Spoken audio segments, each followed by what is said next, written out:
unquote, as they put it. Project 1599, that's his thing, will make Cambridge Analytica look like a middle school science fair project. The Democrats will wish they had just allowed me to post my shirtless selfies and hipster coffee shop tweets. Oh, God. Good evening, Versa, dudes. Oh, Sam. what's going on, Sammy? I was gonna do a Joey Diaz and say what's up, cocksuckers, but I decided not. Well, you just kind of did it now, so you know. What's up, cocksucker? What's up? He does it better than I can, but hey, we're more. I can't do his gravelly voice, but it's like, what's up, cocksuckers? Well, the INFJ clan's all here. Be careful with that word you use. Which one, INJF or clan? So I'll let you figure that out. well, here's the thing, I don't see FaZe Clan getting in any trouble. They're that like hipster, like clan living out gamer clan. They're that's going progressive. after master in master bedroom, master cylinder. Just like give them some time, and they'll figure that one out too. What's with the C? It's like how you can say people of color, but you can't say colored. So my audience doesn't yet know that I've taken a personality test, which I still don't even know what that necessarily means. But like, it's not a horoscope. What did you get? It's not a horoscope. We know. I'm an INJF, so apparently, somebody's twerking on the stream, but continue. It's not me. Yeah, it's some crazy bitch twerking on the cops. Yeah, real classic. Oh goodness. In the stream. Oh, I've got to pull that up. But anyway. Wait, what are you again, Sam? What are you? I'm an INJF, whatever. INFJ. So y'all are. I'm an INFJ. Funny enough, my girlfriend's an INTJ, which is basically us, but without the emotions, apparently. Oh, that's great. That's nice to get to say about your girlfriend. No, that's ironic, though, women, you expect them to be more emotional, but you're more emotional than your girlfriend. God damn. I know we make jokes about it all the time, so it's okay. But no, I made it oversimplistic. But the INFJ is basically, because the only difference is the F and the T.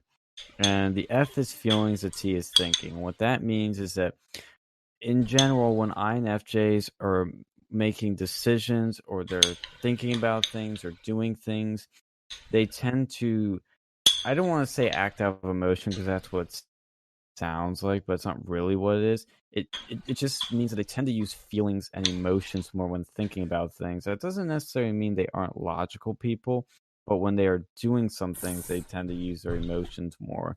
Like for me, for example, when I want to think about something of what I should do, like, because people all jump like, oh, you got to do this right then and now. You got to do this. This is what you should do.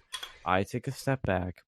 I think about it, clear my head, and I make my decision. But when I do make that decision, like let's say I need to do something in public, I'll put a lot of emotion into it and passion to sell it well. So that's how the INFJ can work. Whereas the INTJ, which uses more thinking and whatnot, tends to look at things through a prism where they will pick the decision, they will make an action, they will say something, but there won't be a lot of emotional baggage in it. Even though they do have emotions and are emotional people like everyone and do like feel things, they don't really show it. And so they may come off as a little bit cold or a little bit rougher and more blunt when they really are that's just how they are. So if that makes sense, there's a better way to explain the difference, but like that sort of is what makes INFJs and INTJs very tight matches, is that they're similar but a little different so that they balance each other out. But, I need to find an INTJ then. An INTJ, or I think it's an ENTP or something, like match really well with us. But I've heard like some say like other INFJs can work out well, like two See, INFJs this is like dating can work, but not horoscope always. shit. But It's but I, not a but I heard horoscope. that I heard that the INFJs are rare. I don't understand why they're rare. Well, not They're I over thought here. they It's see a not. lot. They're less than 1% of the population, and they're rare Wow. because of the type of people. Oh, okay, that was a stupid way. I was gonna say because of the type of people they are, but that's a stupid way of putting it. But Dude, all of it's them are rare. Like, look at the percentage. You know, like how many of them are above like 1 or 2%? Like, you have a 4 variable, dynamic going on. no. There are Alex, some that are huge percentages. Alex, what's your horoscope? Since because I feel like there's certain horoscopes they try to call He everything a horoscope. So he when's your birthday? he doesn't believe in it. I just had my birthday the other day. It was end of August. Oh shit! I You're see. a Virgo. Makes sense. Oh my God, you're a fucking Virgo. Jesus Christ. Virgo. Actually, See, Virgos are pretty awesome. I feel bad because normally I would remember your birthday because Facebook would tell me, but since you're you're in Facebook timeout right now, I didn't notify. I wasn't notified about that, so I couldn't wish you a happy birthday. So this is a very late happy birthday. Love you, Just bro. take the excuse that you're a guy. Hey, Well, he's emotional though. His Oh yeah, Okay. feelings. You I'm have in feelings. touch psychology with my horoscope. emotions. I have feelings. I have feelings. Damn it. It is interesting because like when we get into like debates, my girlfriend and I, which sometimes happen, I have to catch myself because she'll be there sometimes a bit. I mean, I think I'm calm. She says I'm calm, but like when we get into debates, like sometimes I can let the emotions get a little too much, and I have to kind of step it back and be like, okay, let's think. She always says it happens with abortion, but like, So I don't know. you're the one that cries during arguments, basically. Like, why are you? The one that. Why the one are that you cries yelling at me? The one that cries during Stop. sex. Please. Yeah. Wait, that's a thing. Who the fuck can you imagine crying during sex? Oh my god, so good.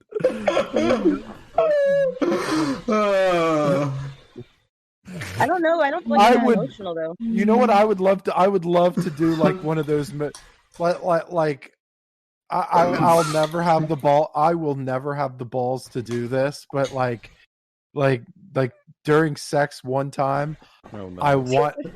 I want to be able to do like MacGruber voices. Has Oh my anybody seen God. MacGruber? Yes. Where he's like, Yeah. and then it makes like Just wanna weird hear voices? faces while you do it. Like, Yes. just Yes. to see the reaction, like. Maybe you should practice that with somebody you don't like that much. Yeah, find that like Yeah. stalker. Yeah. Yeah, like I Stalker thought. still but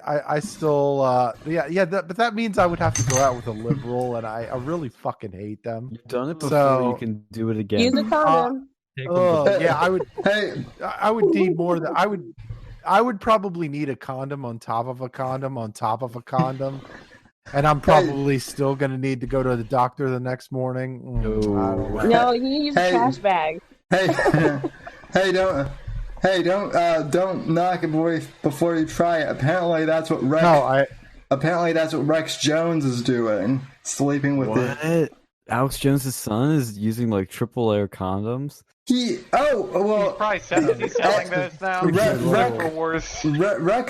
Break the conditioning. Rex Jones is like Rex Jones for like the past 3 days has been like, I'm sleeping with the enemy, but they don't know it yet. So Sam, I'm happy you brought that up. I saw where Alex Jones is single. No, he's Yeah. not. No, that's He's that's not fake married. news. No, when I was at the at his after parties at CPAC, he was with a hot blonde. Well, yeah, but that was a while ago too. Yeah, I don't think he got married, so who knows? Well, yeah, but probably- he's dating her. He's seen her. Is he still dating her? I would think so. I don't know. Donnie Maybe Donnie has some Donnie insight. wants I had to make sure the woman wasn't affiliated with the Chinese government at all.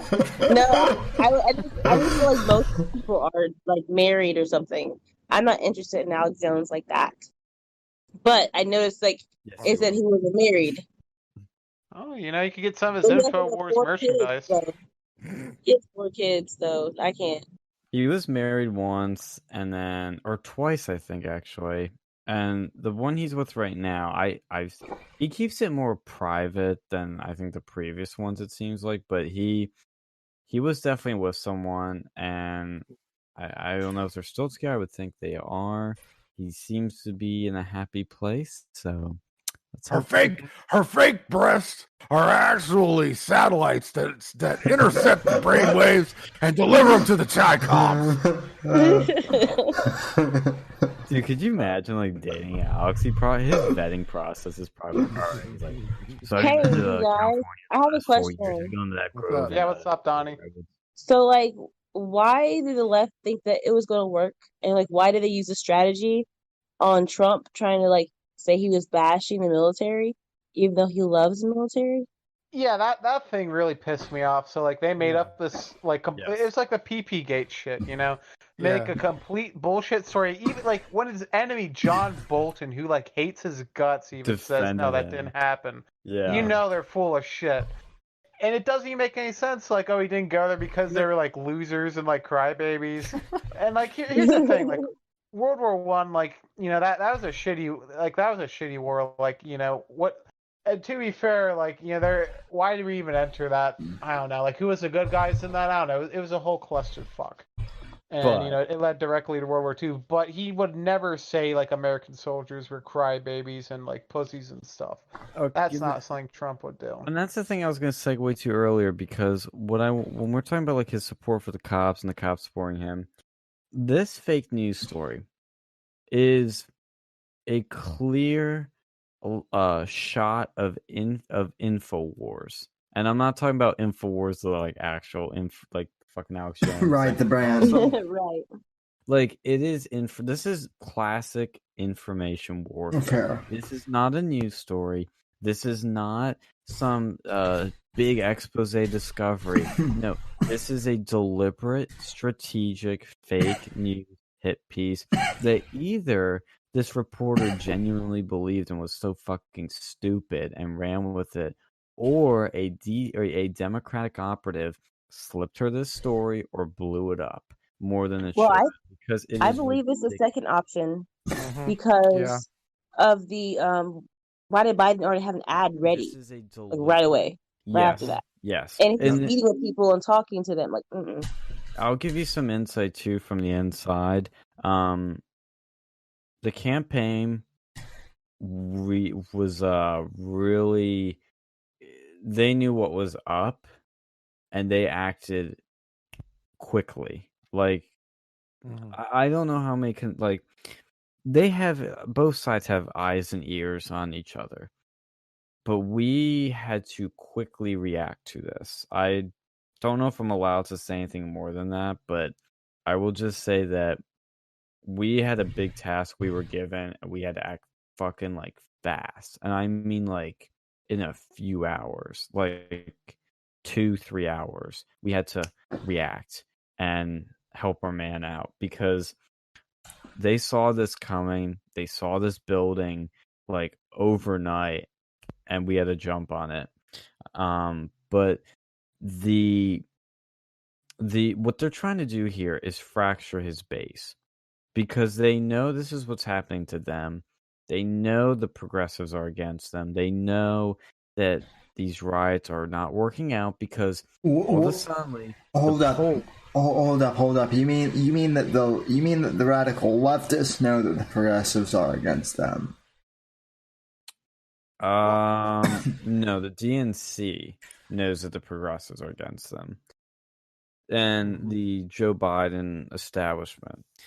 And look, these riots been happening. They've been cheering it on, and then until their poll numbers start dropping, and even their bullshit polls, their rigged polls, their numbers were dropping. So they all of a sudden, Joe Biden's out campaigning all of a sudden, magically. When there's a big change like that, that means something's up. Something's going wrong. You don't just shift like that out of nowhere. They're reacting to something, and they're reacting to their poll numbers going down. So they know they're in trouble. They know this is fucking up. And so they say, okay, we got to put Biden out there.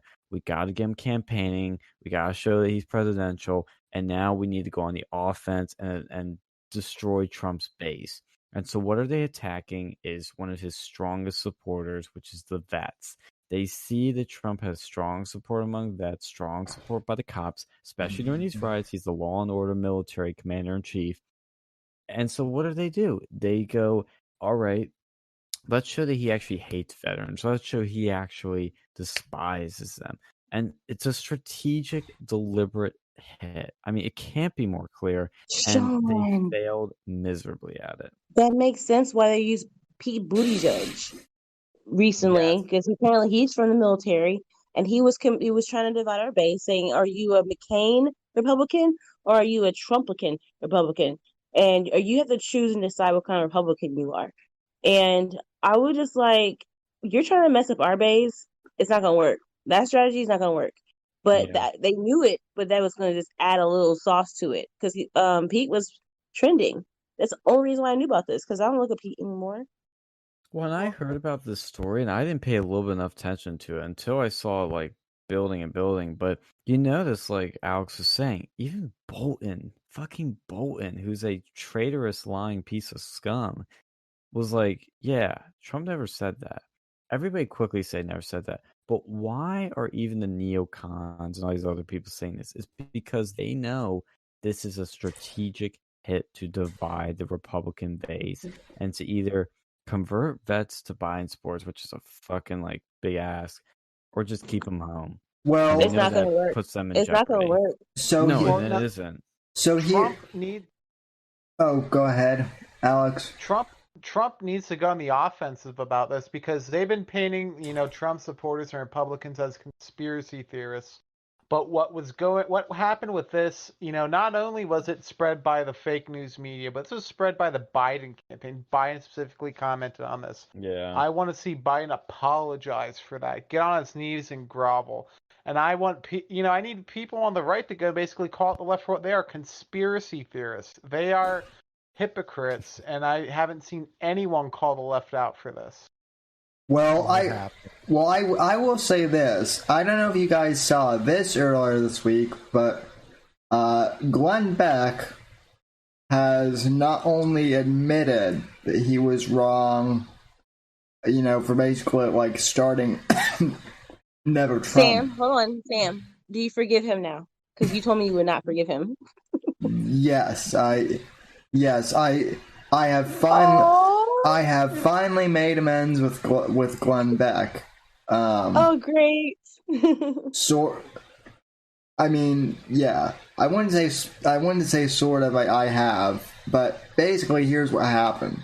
So, Glenn Beck basically came out and said earlier this week that not only was he wrong about the Trump in terms of policy, but also, I guess Glenn's dad died earlier this year, and Trump actually called him and said something to the effect of, hey, look, I know we don't always agree on stuff like politics-wise, but I'm sorry that your dad died, and if there's anything that you need me to do, just let me know.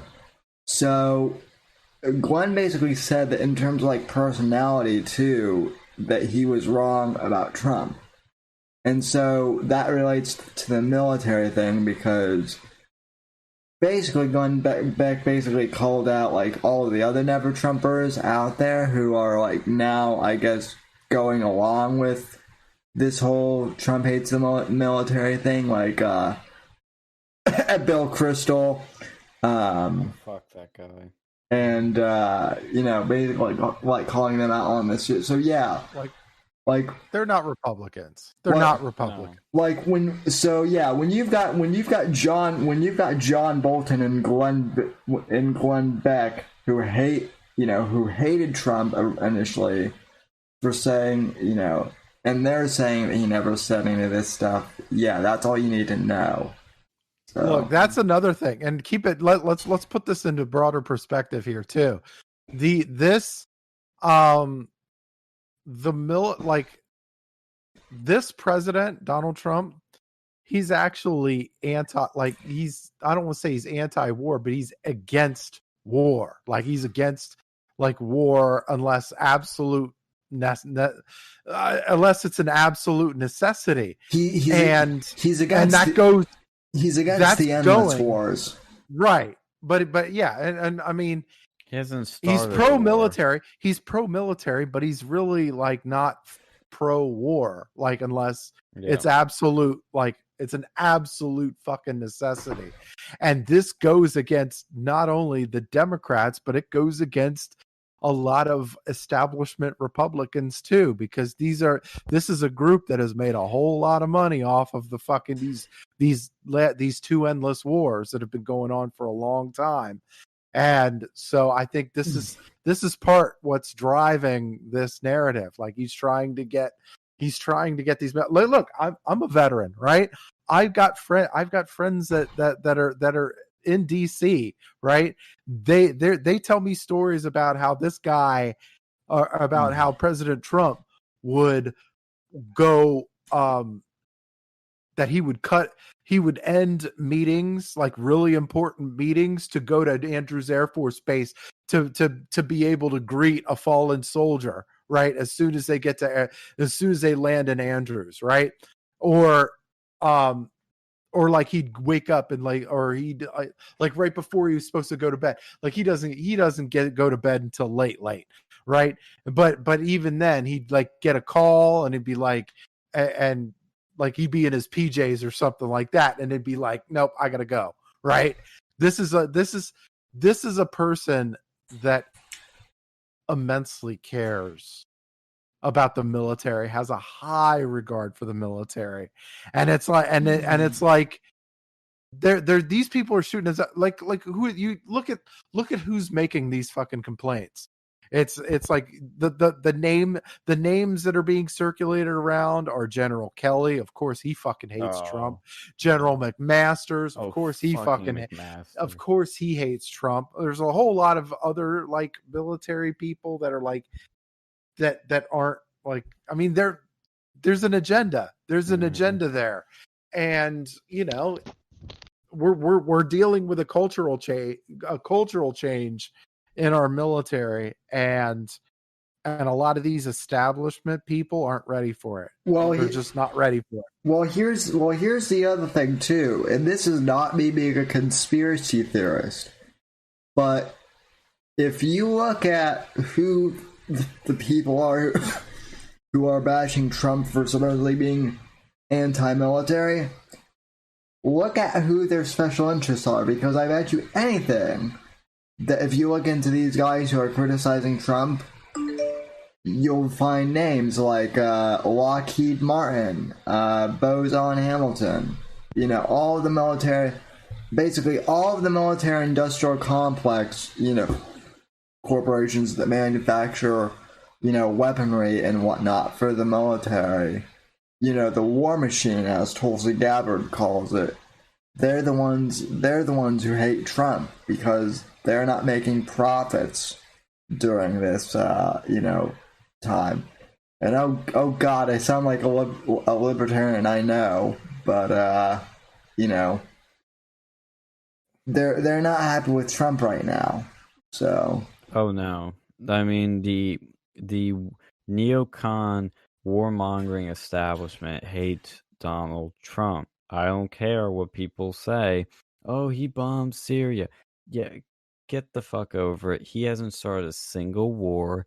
He has defended the country and he has destabilized and brought peace to the rest of the world. We haven't started a war in Syria. I told people that when it happened, but yeah, reactionists on the right, they were freaking out.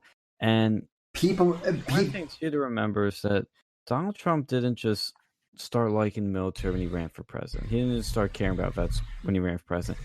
He has done so much for veterans long before he probably even dreamed of running for president. He saved the Veterans Parade in New York. He's donated lots of money to them. This is a strategic fake news hit on him. It's information warfare. It's trying to divide the base, and it's not going to work. All he has to do is say what Alex said, which is demand Biden apologize for smearing veterans and for lying about veterans, and also talk about his accomplishments, like he did with the Access Hollywood tapes, which was his lowest point of campaign. He said, "Look, it's locker room banter," but he went immediately on reframing it to actions.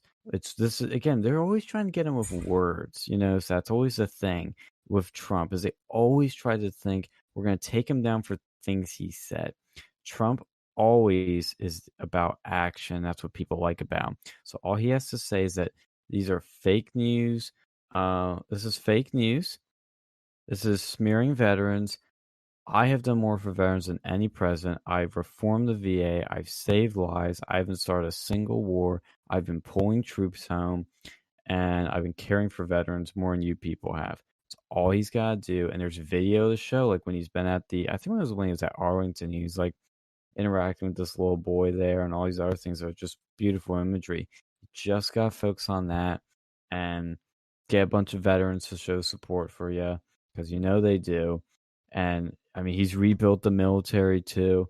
I mean, he could just go on and on and on. It is such a stupid smear piece, and he just has to hit back at it real hard, and that's what he's doing.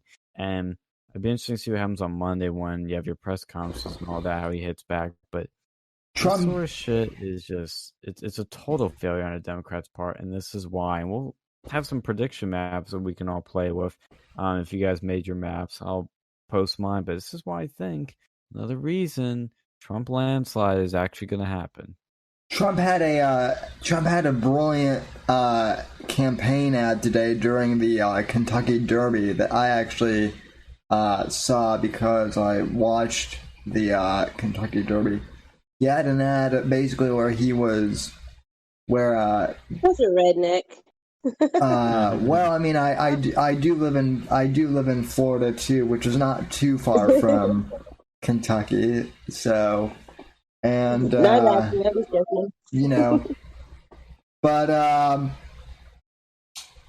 the ad was basically of the widow of a fallen police officer, and she was talking how Antifa has basically defaced the National Police Monument, and how Joe Biden has basically stayed silent about the violence against police and military. It was a very short ad, but it was very effective because it got the point across, basically, that Joe Biden doesn't care about, police, about police widows or, those who have been lost in the line of duty or in the military, for that matter. And people say, oh, yeah, well, he lost his son, Bo. And it's like, yeah, but, he always uses that all the time. And it's like, well, that's even more of a reason, to be respectful of the military. Then I just don't get how people still use that excuse. So, yeah, and the other thing too, I'll mention actually, when you mentioned Joe Biden, when I was out today, going door to door, I ran into a guy on his porch that he served in the Navy 4 years and loves Trump, and his son serves in the Secret Service. And he told me, he said his son can't tell him a lot of things, but he said basically that if you knew what he knew about what really goes on with Obama and the Clintons, especially, and the Bidens, you would be just absolutely disgusted, like beyond disgusted. One thing his son confirmed, which was apparently a public story or like rumors that spread around. I may have heard this, I'm not sure, because it sounded kind of familiar. Biden has a place in Delaware, and he has a pool there, and the Secret Service, they have to protect him, so they stand by the pool when he swims, and there are men and women in the Secret Service there protecting him. And they said every time he swims, he comes out butt ass naked Oh, God. in front of women there are Secret Service women there, jumps in the pool like it's nothing, and then comes Yeah, out I've heard that too. like it's nothing. Well, see, that's something like I could see that being like part of his dementia. Because I was talking to my grandfather one day, and he was telling me back in the day, at like the boys and girls clubs, and like that's what they used to do is they'd swim naked, like butt ass naked in the fucking pool. Like it'd be all men in the one pool, and then the ladies would have their own pool. That's so Now, fucking weird. I don't know why they did that. I think it was like bathing suits back in the day weren't great or something. But allegedly, there's some truth to that, and I could see this being like a form of regression mentally, Could or be. just straight perversion. But I'm thinking probably more regression with his mental state. Well, another Speaking of it, thing. go what ahead. was it? Oh, I was gonna say one last thing. Oh, there's a Black Panther guy in this car right now. What the fuck?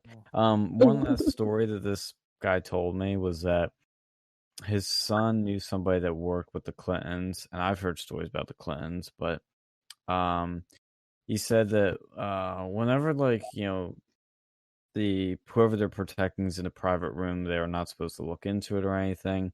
But Hillary was in a private room with someone or something doing something. I really don't know what, but Sucking their blood. probably demons, satanic demons. Was it And daytime or nighttime? I think this was actually nighttime, so Yeah. you might be right. And they heard like a noise, and so like Fire. wondering like what's going on. Yeah, zag to it, and she then comes out, and so out of concern, they just go. They either said like "Good evening, Madam First Lady," or "How are you, Madam First Lady?" And she replies, instantly snapping at them, "If you ever fucking say anything to me ever fucking again, I'll get you fucking fired. You hear me?" And that was the end of it. Wow. I've And she's a Scorpio too. She's crazy. She's one of those crazy You're Scorpios. the horoscopes now. But she's born on October 26th. Dude, I mean, Scorpios and Pisces, man, you gotta look out for those two. the Wait, she water was born signs. October 26th. I thought it was fucking like Halloween. I'm born on October 8th. I'm October 23rd. Shit. So you're a Libra. I've heard stories from the Secret Service that allegedly during the Clinton administration that sometimes like the Secret Service would be confused on who to protect because I guess one time Hillary was like coming at Bill with like a frying pan or something, like a literal frying pan, and She's crazy. and they didn't know what to do because obviously they're charged to protect the president, but also it's the first lady, and also he was boffing everyone who who wasn't Hillary basically. Oh yeah, I've heard those stories too, that they would throw shit at each other, like furniture, and like get mad, like yelling matches. And apparently, like on election night, when Hillary found out she lost, they said she was like through the roof. Yeah, that's all the demons fucking leaving her body when she realized she's not going to be the leader of the free world. Did you guys see the video of her and Bill Clinton today? Where he looked like he just wanted to shoot himself just sitting there listening to her? Probably every day, though. That's true. You don't see the one that has been viral today? I wouldn't surprise me. I did not. It wouldn't surprise me if you told me that every day Bill Clinton wakes up and he looks at himself in the mirror with a gun in his mouth and he's in tears like, "Oh, you big fucking pussy, do it." No, I wouldn't be surprised at all. Wouldn't be surprised. I look this up. I remember back in the day, and this was back like 20 years ago. During the whole Lewinsky thing, Rush Limbaugh had like a whole bit like, "Well, I can't exactly blame Bill. Have you seen Hillary?" So yeah. Oh yeah, dude, that's the thing too. I think that's why people are kind of cool with it, because they're like, married to that bitch. I don't blame him. Also, check this video, Nuance Bro. This is funny. Somebody had an oopsie during these riots, and so he had some music to it.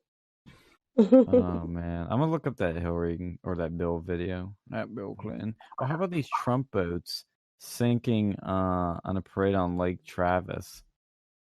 I will say that's in my state, right? Yes, I just Texas. feel like that was weird because they've had, them everywhere else. They've been fine. It could have came from the storm, or Antifa messed with the boats because they know what's going on. I mean, they show up everywhere we show up, so it's Yeah. like I feel like they tampered, and I kind of hope they did tamper so they can go to jail, prison, whatever. Like attempted murder because like what was your intentions of doing that?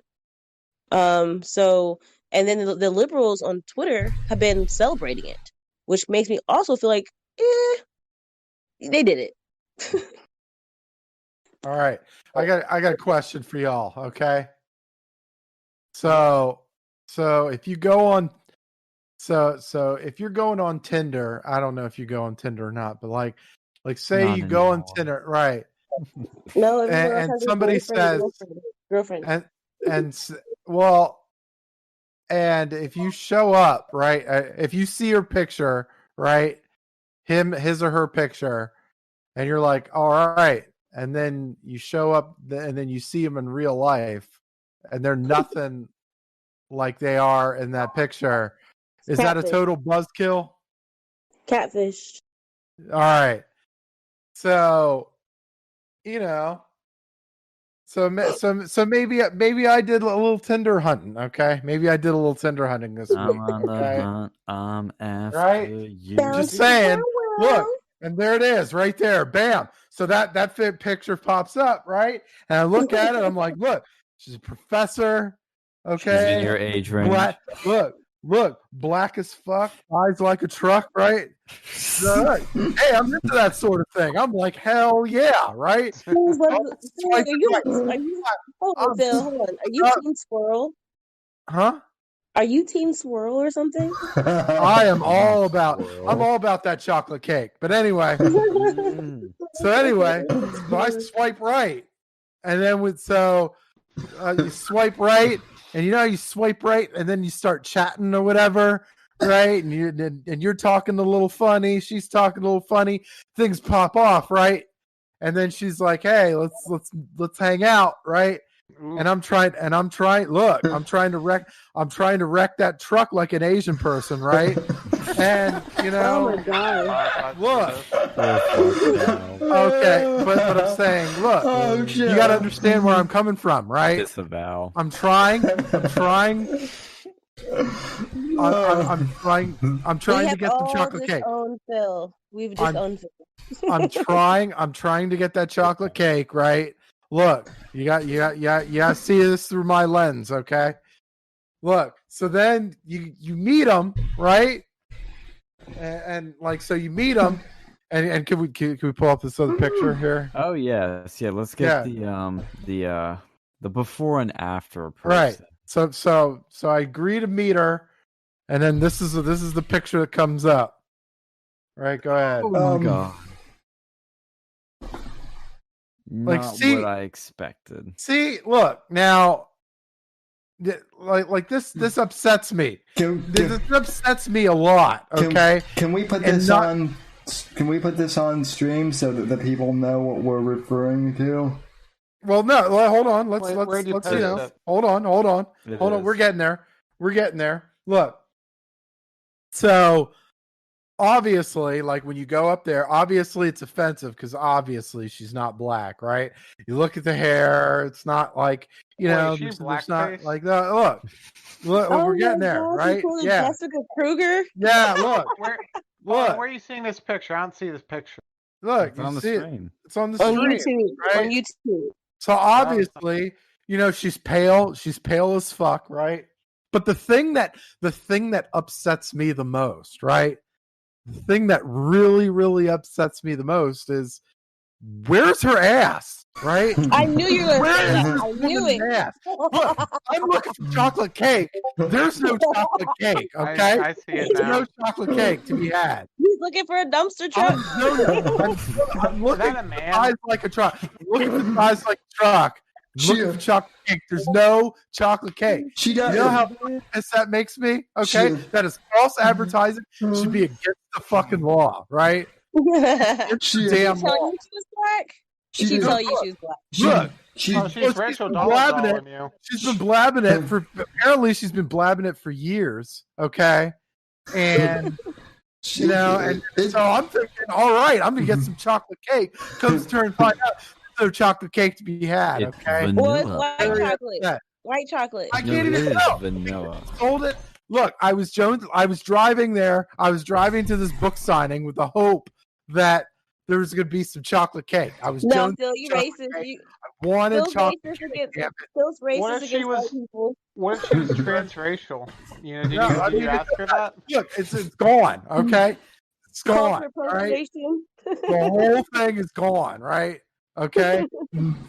Like, look, but look at the picture. There's no ass. Look, there's back, there's legs, nothing in between. Right?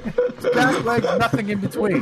You Flatter than Nevada. You could put a chessboard on where the ass is supposed to be, and the pieces would not move at all. Right? Or the Oh my God! Did you see Jason's comment? She has a disease called no-assitis. Yeah.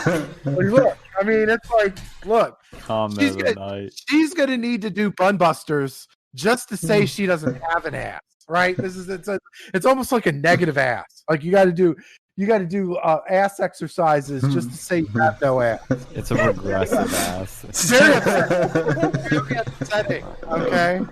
Yeah, yes, this is from my point of view, right?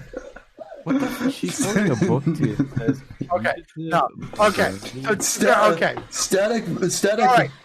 Okay, the joke's over. This woman is Jessica Krug, right?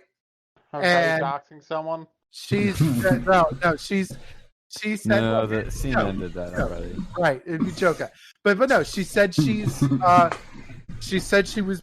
admitted to pretending that she was black, right? She pretended to do it. She admitted to doing a Rachel Dolezal, right? So, and that book, I think she wrote. Did she write that book? I don't know. She looks like Maybe she her black did. friend wrote it for her. Yeah. So, yeah. Also, Static Void in By the way, I put 51. She's not 51 years old, but Well, but she could be like Elizabeth Warren. She might be like 1/1000 black. right. You never know. I want to say I think she's like 38 or something like that. But I put 51 on there because she would have been born in 69. That was my joke. That was my joke. It was corny. It was not funny. Whatever. But required some digging there. yeah, I was creative. I was creative. Okay. But yeah, the seats lied. That was good, Phil. That was good. That was the best joke I've heard all week. I told him that. I was like, dude, this was clever. The Tinder thing was clever. Look, I just think it's hilarious that black people are so oppressed, and we have people pretending to be black and they're successful, and making money off of this. It's just like crazy to me. As funny as your joke is, I will say the headline for this is it's up there. It's quality. Professor Jessica Krug admits she lied about being black. So what'd she say?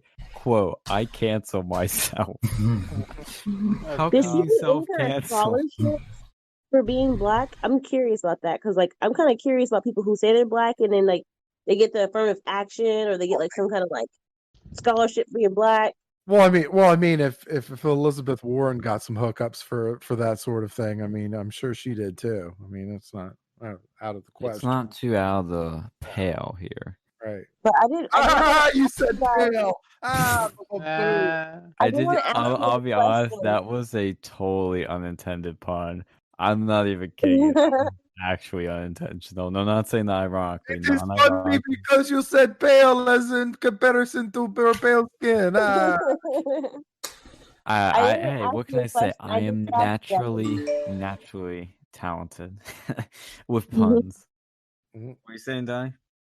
I wanted to ask y'all about something. I tagged you guys. You can, if you want to pull it up or something. The answer, Donnie, is yes. I like boobs. Oh wait, Say yes. that wasn't your question. Like I you know, I do. You got to have the right proportion. That's my thing, right? She has boobs. This You got to have this the right proportion. Rachel Dolezal 2.0.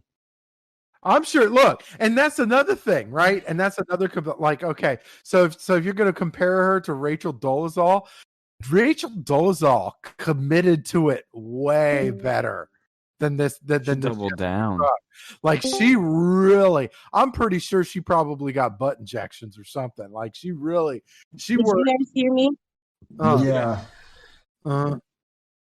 Yeah. Wait, did y'all hear the article I was telling you about? No. I didn't see it. Oh my goodness! I tagged you guys with Matt. I'm sorry, it's Meet Scott Wiener. That's why I'm calling him Wiener. Senator. He's a senator for California. And he's pushing this bill where it basically protects people who are pedophiles. Like if there's a younger age for consent with like 10 years or something. Yeah. And he's saying that conservatives are attacking it because it's about gay rights, but it's not. It's about being, being a monster. Pedophile. Yeah. I love how we bring that up when we're talking about this. Isn't this the same? Isn't this the same asshole that was like, that helped pass the bill that said you didn't have to disclose to your partner if you have HIV? Oh, I don't know. I think this was the same guy. This was the same guy that's like, yeah, because they passed that shit in California. So in California, they passed that shit too. I think they at least were trying to push that shit where you don't have to disclose to your partner if you have HIV, which is fucking nuts, right? Like, like how are you gonna like this? This is I mean, obviously HIV is something like with medication and treatment or whatever, you could still live a normal, healthy life, but it's still a fucking deadly disease. When it's permanent, you don't get rid of it. Permanent, yeah. And like, yeah, it's like California's fucked. I'm just gonna end it with that. I don't even want to talk about this anymore. I just can't believe they're pushing something like this, like, and then trying to tell the public, oh no, they're trying to attack, gay rights. That's not what this is about. And I know that there are people who follow them or don't read or look into anything, so they're just gonna believe them. Is it sad that it doesn't surprise me at all? Oh, I'm not surprised either, but it still makes me angry. Oh yeah, it does me too. But it's like, I don't know, like if there's anything that's happened to me more than anything else in 2020, it's that like nothing crazy shocks me, nothing. And like when something does surprise me, that's when I gotta step back and be like, whoa, this is some serious shit if it surprises me. I mean, like seeing Professor Jessica Krug admit she lied about being black, I'm like, oh, another one? Wow. Here we go again. This is this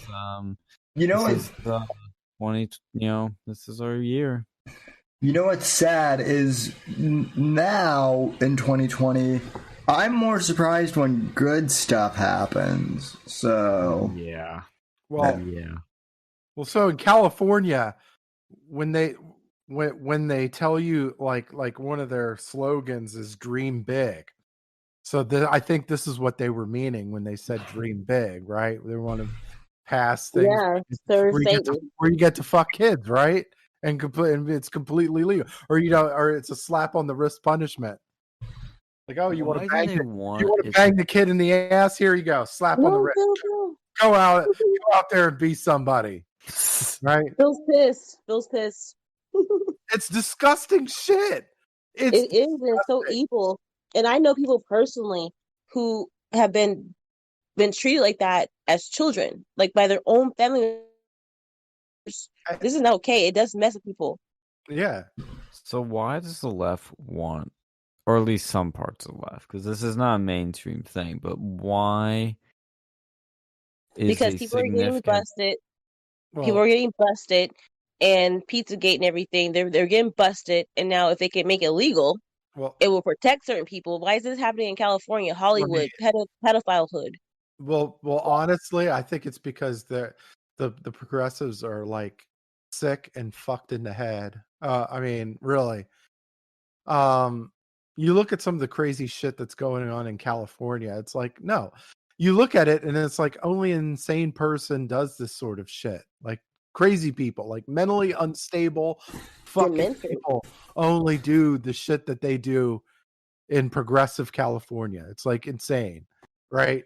You get like, no, this is like, people like you got people that are homeless and with needles and shitting on the streets and shit like that. Like, look, it's like, no, you got all this you got drug use up the fucking wazoo over there. You've got like, you got little kitty fuckers over there that are like, just, it's like, the place is fucked. Like the state is fucked. I'm glad I left it as a child when I did. Holy fuck, was I blessed. Oh my God. I can't imagine fucking Hey, living But I guess longer than I I. don't, Holy fuck. I guess I can pivot, but like I only had like one other thing that I wanted to address, and I was like, not actually, I didn't want to at first, but Phil was like, you should probably talk about it. Yeah. I recently exposed a vlogger who's a black vlogger Mm. on YouTube, Mhm, and he's from YouTube, and I exposed him on Twitter. mhm. He was talking about some Wonder Bread, but he was talking about Ivanka, and I call that racist because Wonder Bread, you think of white, right? White bread, and he called me out. Was like, oh, I meant it's spelled Wonder Bread, and he told Yeah. me that he Hey. wasn't being racist. He was just being funny. And then one of my followers said, she looked it up, and Wonder Bread is a a racist term for white people. Yeah. And yeah. so what happened is he responded like 2 times, then he jumped onto his YouTube channel with his 80,000 subscribers and made a whole video bashing me.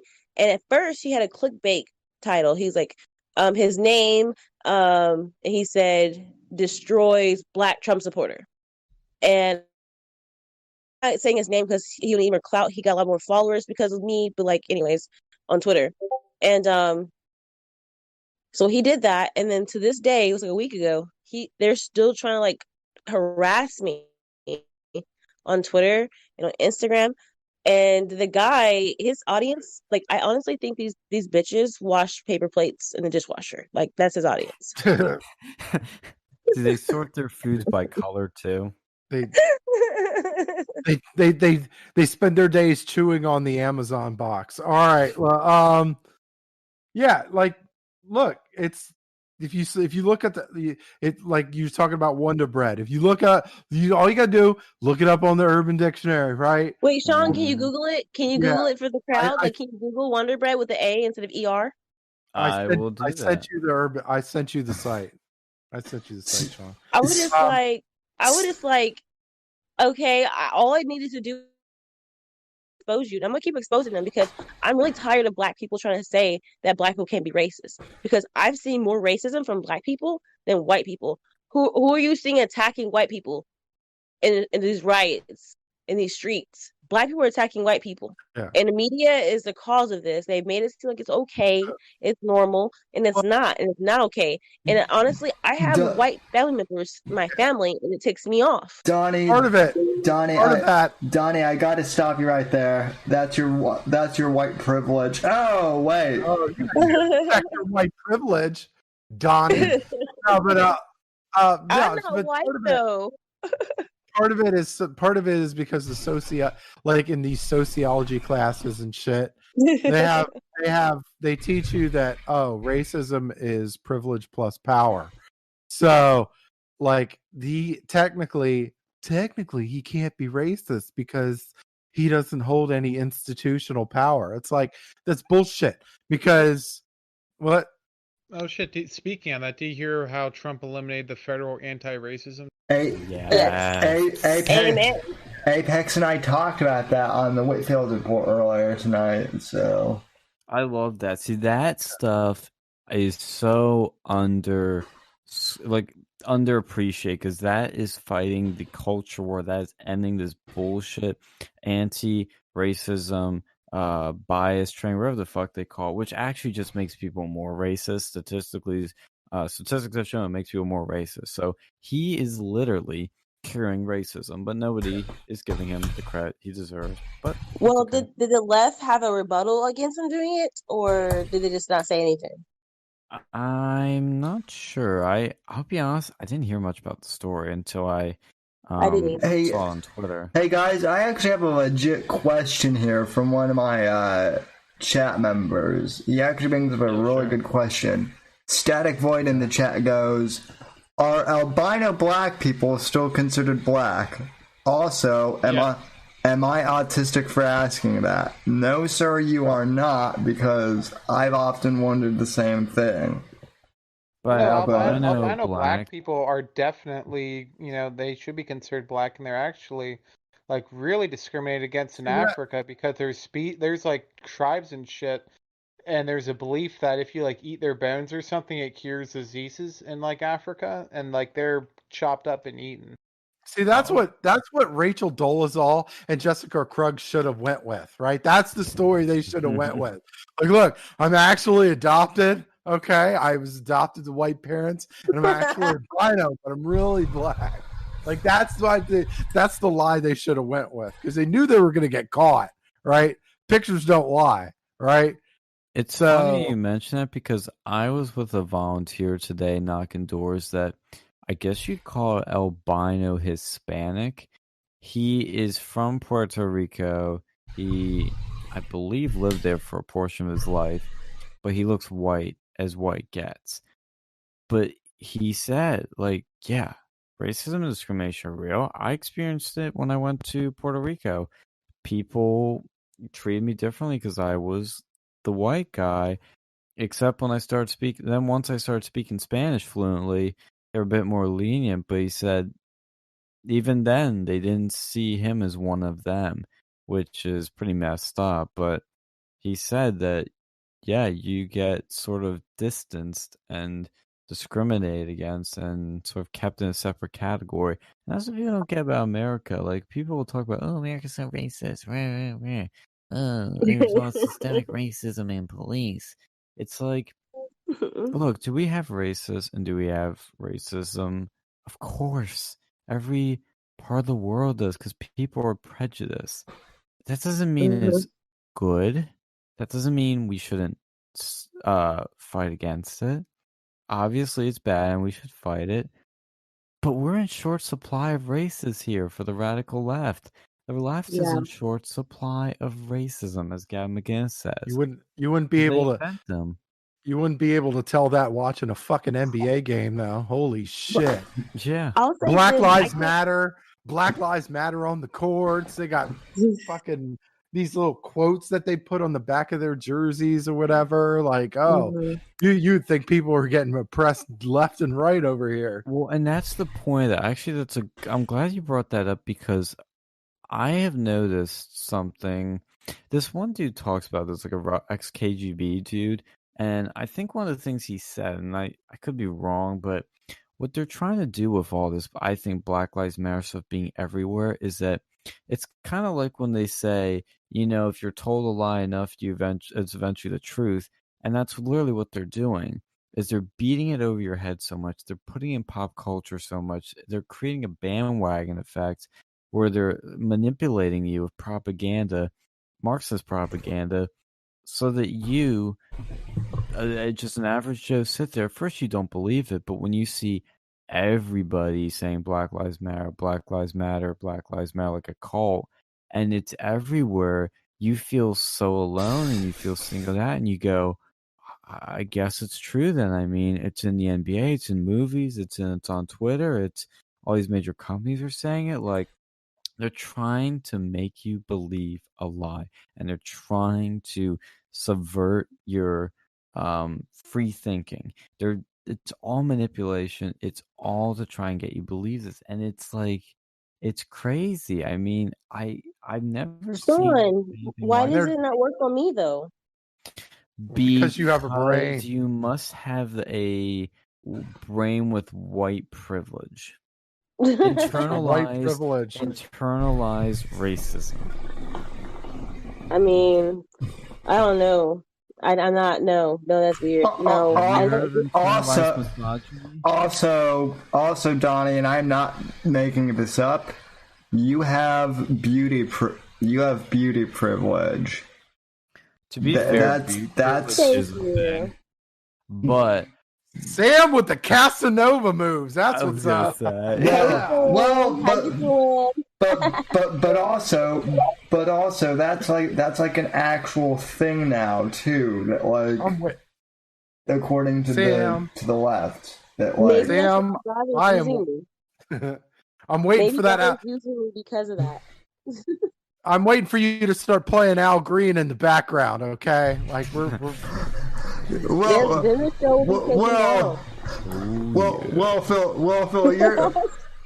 you're the one you're the one who talks about how you just want chocolate cake. So I want chocolate cake, damn it! And she robbed me. She robbed me of that goddamn chocolate cake. I will never forgive her. I will never forgive her for that. Do you remember the military guys are into chocolate girls? Military guys like black girls for some reason. I mean, it's Anyway, the weather's looking really nice for tomorrow. Well, Phil, don't military guys also like those lady boys and what was that place? Oh my god! You want me to keep saying those stories, huh? Jesus. Some funny shit. Yeah, it's the correct term is female. Don't get it right. Transgender people in fucking Bangkok. You can't make that shit. Now, what is up with Bangkok? With a name like that, of course they have it's gotta live up to it.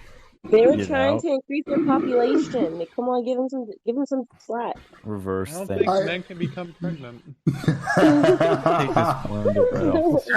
Apparently, you haven't been reading enough of liberal media, there, dude. Okay. Anybody. Wait, did we say anything about Trump? Possibly, not doing getting rid of Roe and Wade. Like, did we discuss that? Yeah. I don't. Did he say that? We talked about it, like on the sidelines, but like I didn't know if like anyone else heard that too. I don't think Trump's gonna touch that. Yeah, I don't think personally. He's gonna, I think Pence I wouldn't touch it. That's after the he's Supreme Court reelected, should though. handle. I don't think he cares even when he touches it on the right to the right to live and all that stuff, like he even and this is one of those things where Trump does a great job with, like you talking about the last State of the Union address. He basically said he positioned himself to where he was against abortion in the third trimester, where like the baby feels pain and all that stuff, right? And because the liberal side is all about like, hey, even the third trimester should be legal. Even the day after the frickin' baby's born, it should be legal. Like he's all about that. And like, well, the left's going even further than that. They want people like, if you voluntary termination of life and stuff. So here's my conspiracy theory with this, okay? So these liberals, they want infanticide, right? Because they want to remove the evidence, right? Because in California, like they're fucking these little kids, right? They want to use that infanticide, right, to get rid of the evidence, right? How long? I think they want to go and push it for older people, though, like that voluntary. That was a shitty joke. Okay, fine. All right. Start like all that. Right, no, comedy. Damn. No, they are going to.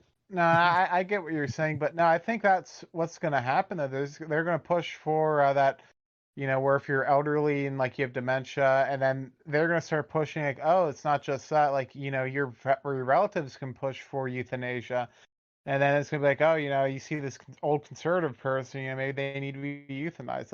It's gonna be a slippery slope. And I've seen in like other countries where they had like involuntary euthanasia before for like someone who I think it was like Sweden or something, or one of those like really Yeah. liberal places out there, and that's Yeah. what they're gonna push for. It starts with abortion, and it just keeps going down that path.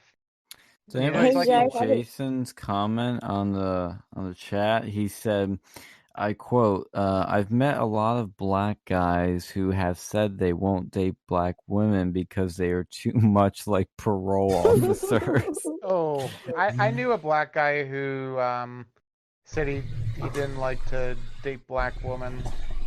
I forget why. Like he just didn't like them. They He say said, that. Well, he continues and says, but when they are with other men, they tell them they aren't black enough for them. So what they're really saying is that they don't want black women, but they don't want other men to date them either.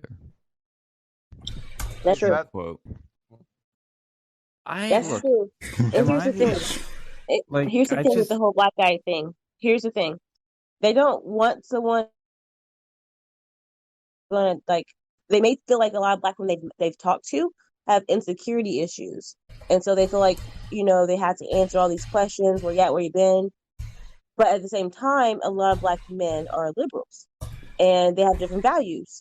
And when a lot of times we want someone who's loyal, and if they're not, they'll feel like someone's nagging them because they want to do what they want to do. Break But it. That's some white girl. That's some white girl shit. Break it. Like all into drama and shit. Like, oh my god, why would you say that to me? That is so horrible. Like, oh my god, I think we need to talk. I think we need to go to counseling and shit. Like, no, hell no. No, but the thing is like, okay, and it's not like for me, it's not necessarily the same like example, but like I'm just like I see. Why do they start a black group calling black men don't cheat, even though these ones who are in this group cheat, like because a lot of them cheat. Donnie, and now that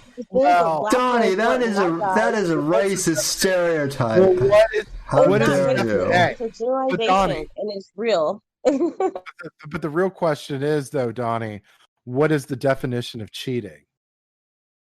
It depends on. They have to agree on that. Like they have to have that conversation before it's dating.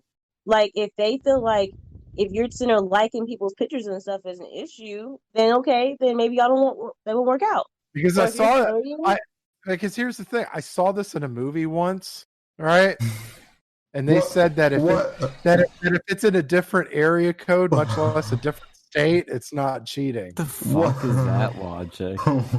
No, I'll tell you this right now. Trump saying that tomorrow, I'd be like, I'll tell you this right now. If someone is my man, if you like pictures of other girls, I'm not going to be your woman. You're embarrassing me. Well, yeah, and like it also said that if you're sleeping with two women, it's not cheating because they both cross each other out. Phil, what type of movie was this that you were watching? Okay, I'm writing this down. It may or may not have been a comedy. I will. I'm gonna guess it may have been. I could be wrong, but I'm gonna guess. I mean, if we're gonna ball, like that's evil. No, that's not good. My girlfriend's listening. I would never. Absolute haram. And that's why black girls are trying to like gravitate to other races now. And that's like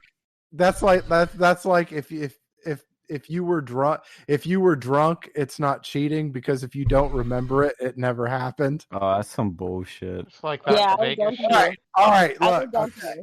All right. Okay, the movie was Road Trip, and it was very funny. I highly recommend. If you've never seen it, first off, jump off a bridge. But anyway, nice sleeping if I'm jumping off a bridge. All right, I guess I'm going. Bye. Later, Gator. No, anyway. by the way, I'm saying no. Road Trip was where I got that one from. It's a funny movie, by the way. It was directed by the guy that made The Hangovers. So, yeah, funny movie. Anyway, so now that shitty joke is done and worn out, what do we do next? I was gonna pull up an election map. Okay, yeah. Joe, Yeah, let's do I do want to say that one of my trusty mods, Jolly, says, "Stop watching Mormon porn, you degenerates." So it. Mormon porn. What is that like? That's like what? Where they're fully clothed and they just shake each other's hands or something? What the fuck? I How are you, mean, man? Very good. Very good. Oh, wow. Well, Oh my God, you're going to hell. that's pretty much everything. Damnation is in your future. Yeah, okay. I have a hot take. Amish, the Amish religion, whatever you call their religion. Yes, your buddy Static Void fucking got it. Look, I boinked her. Yeah, yes, that is a line off of Road Trip. Yeah, this guy's seen it. Oh, somebody in the chat. Yes. Good man. Well, okay. Tell me if I'm right or wrong on this. The Amish, I don't know if I said this on the show before, but the Amish is white Sharia. But they don't hurt you though if you like they don't kill you. They do not stone you, like they just shun you if you're bad. Like that's the shit they do. They don't stone, but they do have other forms of punishment, I've heard. Well, where do you hear this from? Like Amish Mafia? I can't believe that was actually true. Oh my God, guys! Breaking news. Hey, breaking news. Here we go. Osama bin Laden's niece says Trump can prevent another 9/11. I saw that. Yeah. What? I'm tagging. Well, you saw already. I'm still going to tag you. Osama bin Laden's niece endorsed Trump. It's kind of funny. She's pretty though. Oh. Osama. I just tagged you. She's cute. Osamaria. she, First name. So can you imagine being on Tinder and being like Osama bin Laden's wife and be like, yeah, I blow people away. Oh no. Come on, Mr. Taliban. These looks are They like, killer. come on, they drop the bomb. You have so much fun with that. Oh my god. Oh, somebody got left out. Wait, what is this? Another angle of the person being set on fire by a Molotov cocktail thrown by Antifa militants in Portland. Rioters try to help but don't do much. Cops are the ones who rush in and put out the flames. Jesus Christ. Cheese and rice. That's racist. Why? Well, because let's see, rice is an Asian stereotype, and cheese is an American stereotype. So that is offensive to Asian Americans. That's unity. They're together. I said cheese and rice. Holy shit, that's Osama's niece? What? Dude. She's cute, right? She's pretty. She's like a solid, I mean, the MAGA hat adds some points to dude, I'd surprise. He's like, my girlfriend, are you watching? I'm going to say she's a 6, but 10. Hold off. I was pumping the brakes there. You have to say, look, you have to say, hey, well, she's not as hot as my girlfriend, but there's always a strong butt there. Here, I'll pull it up on the stream for everyone to ooze over. The people who are watching, if you have not done it already, can you please hit that like button and then share it with your friends, because this is a really fun night. So, don't be selfish and keep this to yourself. Please share. Thank you. Subscribe. Yeah, yes. Look. Okay. And follow everyone in the description on Twitter and everywhere, YouTube and everywhere else. We have Donnie's links in there and Sam's. They should be in there. If they're not, I will add them after the show is over. Please give them the following they deserve. Also, FYI, I only have a simp. I only have a simp for Donnie. I am not a full simp. So Gamma. I As could gamble Wait. under the bus there. So are you committing to me? I mean, I honestly, I honestly only heard of the term simp recently, but yes, Me too, but I forget what it means. Ask Prince Harry. Prince Prince Harry's king of the simp. Royal simp. He's the wife. Oh no, he ain't the wife. He is the bitch. He Yeah. is the subservient bitch. Like, look, a wife is strong and like it's cooperative, but is strong and holds their ground.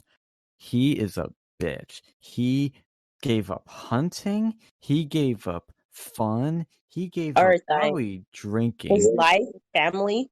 Yeah, his crown. He gave up his bloody crown for one girl. But she's fine. But it's not worth it though. Dude, she isn't even that good looking. I'm sorry. I mean, she's cute, but like, she isn't that good looking. She's not. Well, Jason asked a question in the chat, or he said, did you see the tweets months ago where Obama's brother supports Trump?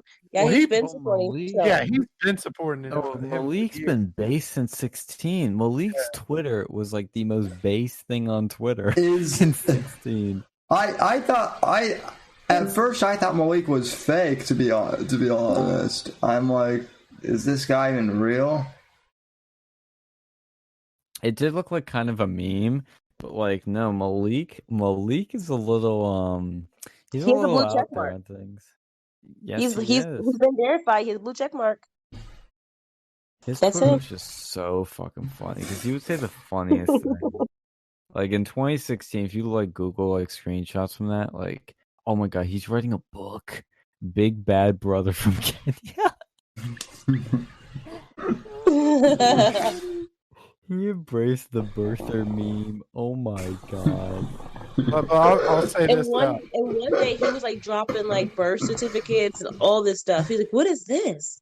What is this?" That's classic Malik. Oh my god. Dude, that's funny. Big Bad Brother from Kenya. Deserves a like. Oh, epic. Oh, and he's doing charity work. Look at that.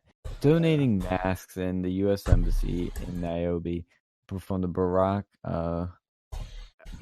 H. Obama. It's so crazy how they highlight like family members that don't like Trump, but they won't highlight the ones who don't like Obama. Like true. They just don't do it. They're so biased. There's shit from the other end too, though, because you got married Trump. Yeah, you got Mary Trump, and you got the fucking Mary's poor, and she needs some money for a book. What Ben Shapiro's cousin or something like that? Who was like his sister? Yeah, or the one in the porn. What? No, the one in the nudes. I meant. I'm talking about the cousin.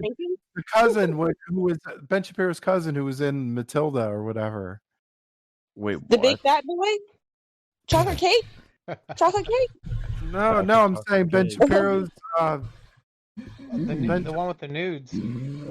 No, that's his sister that has the nudes. Oh yeah, the sister has the nudes. Oh, the girl. The cousin, Mara Wilson, yeah. Mara Wilson. Yeah.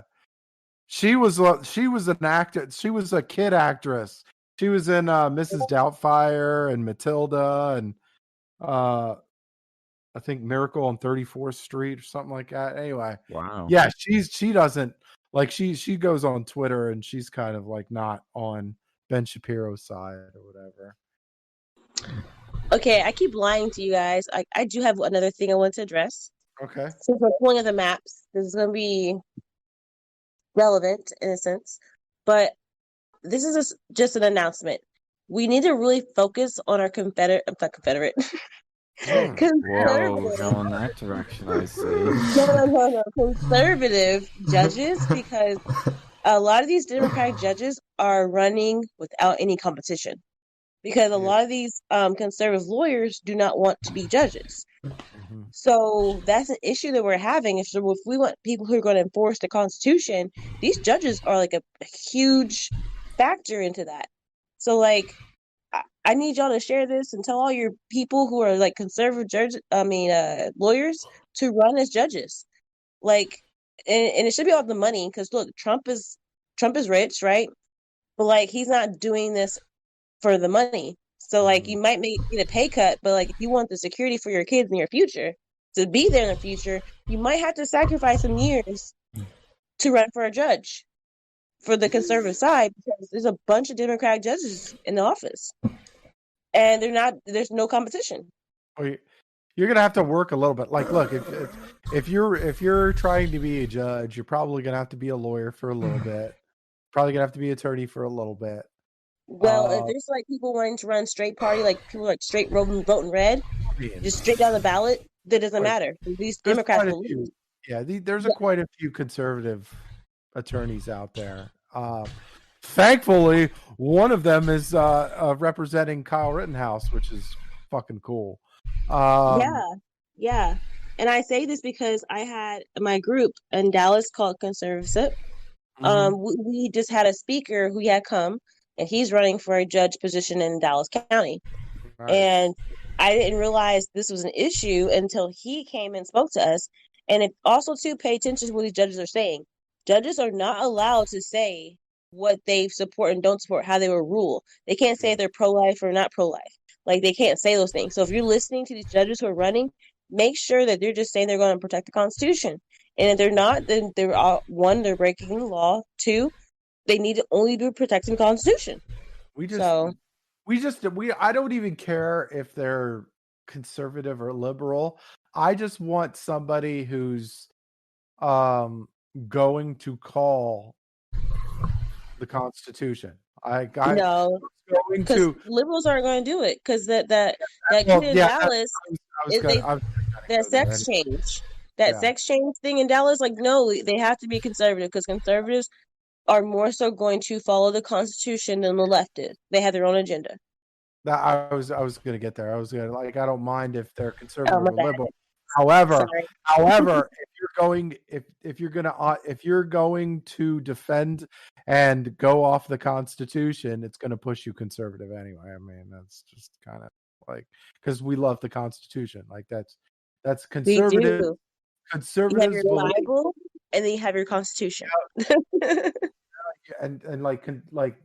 We believe that that the Constitution is the greatest piece of legislature ever written in world history.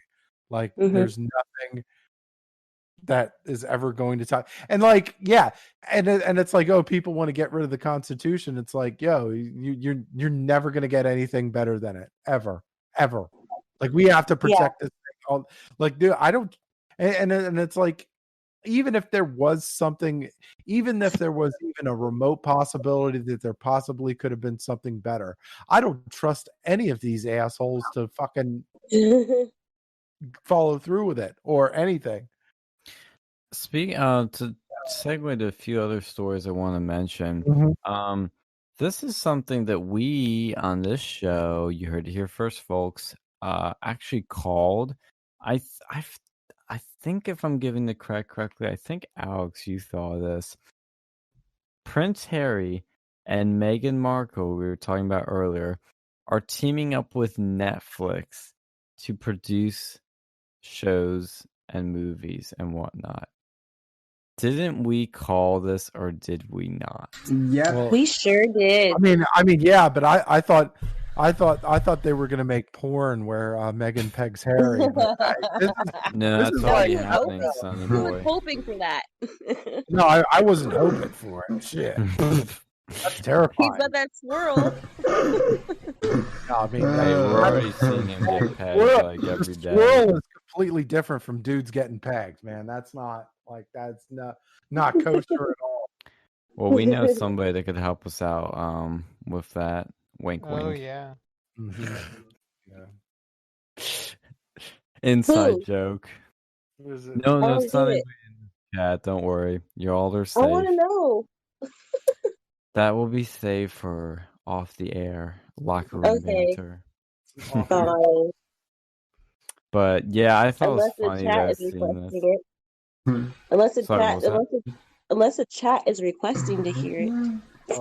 Well, sorry guys, you're gonna have to like donate super chats or something, or bribe me I for don't that want to one. dox this guy.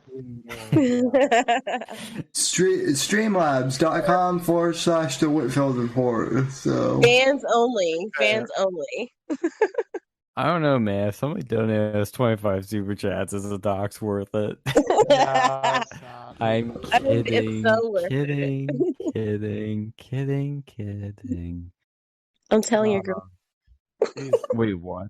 I'm just kidding. I'm just kidding. I don't know your girl. When we're gonna keep it that way. No, we're family. Quit. I don't know. Oh. Family doesn't threaten other family members unless it's a I don't know. Joking. That I was family does that more joking. than anyone else. That's true. My girlfriend's family kind of does that too, but that's another subject for another day. And Harry's family kind of does that too. So maybe, maybe we can be family and threaten each other. That seems wholesome. That's Oh, the, shoot. Speaking of the royal family, do you see that meme I put in there? oh boy, Okay. did that ever yeah, I did. Here's something I'll put up. Here's some Trump news that should be brought up too, because there's a whole lot of good Trump news that's gone on these last couple of weeks that nobody fucking talks about. Which obviously, So you know it's good. Yeah, that's right.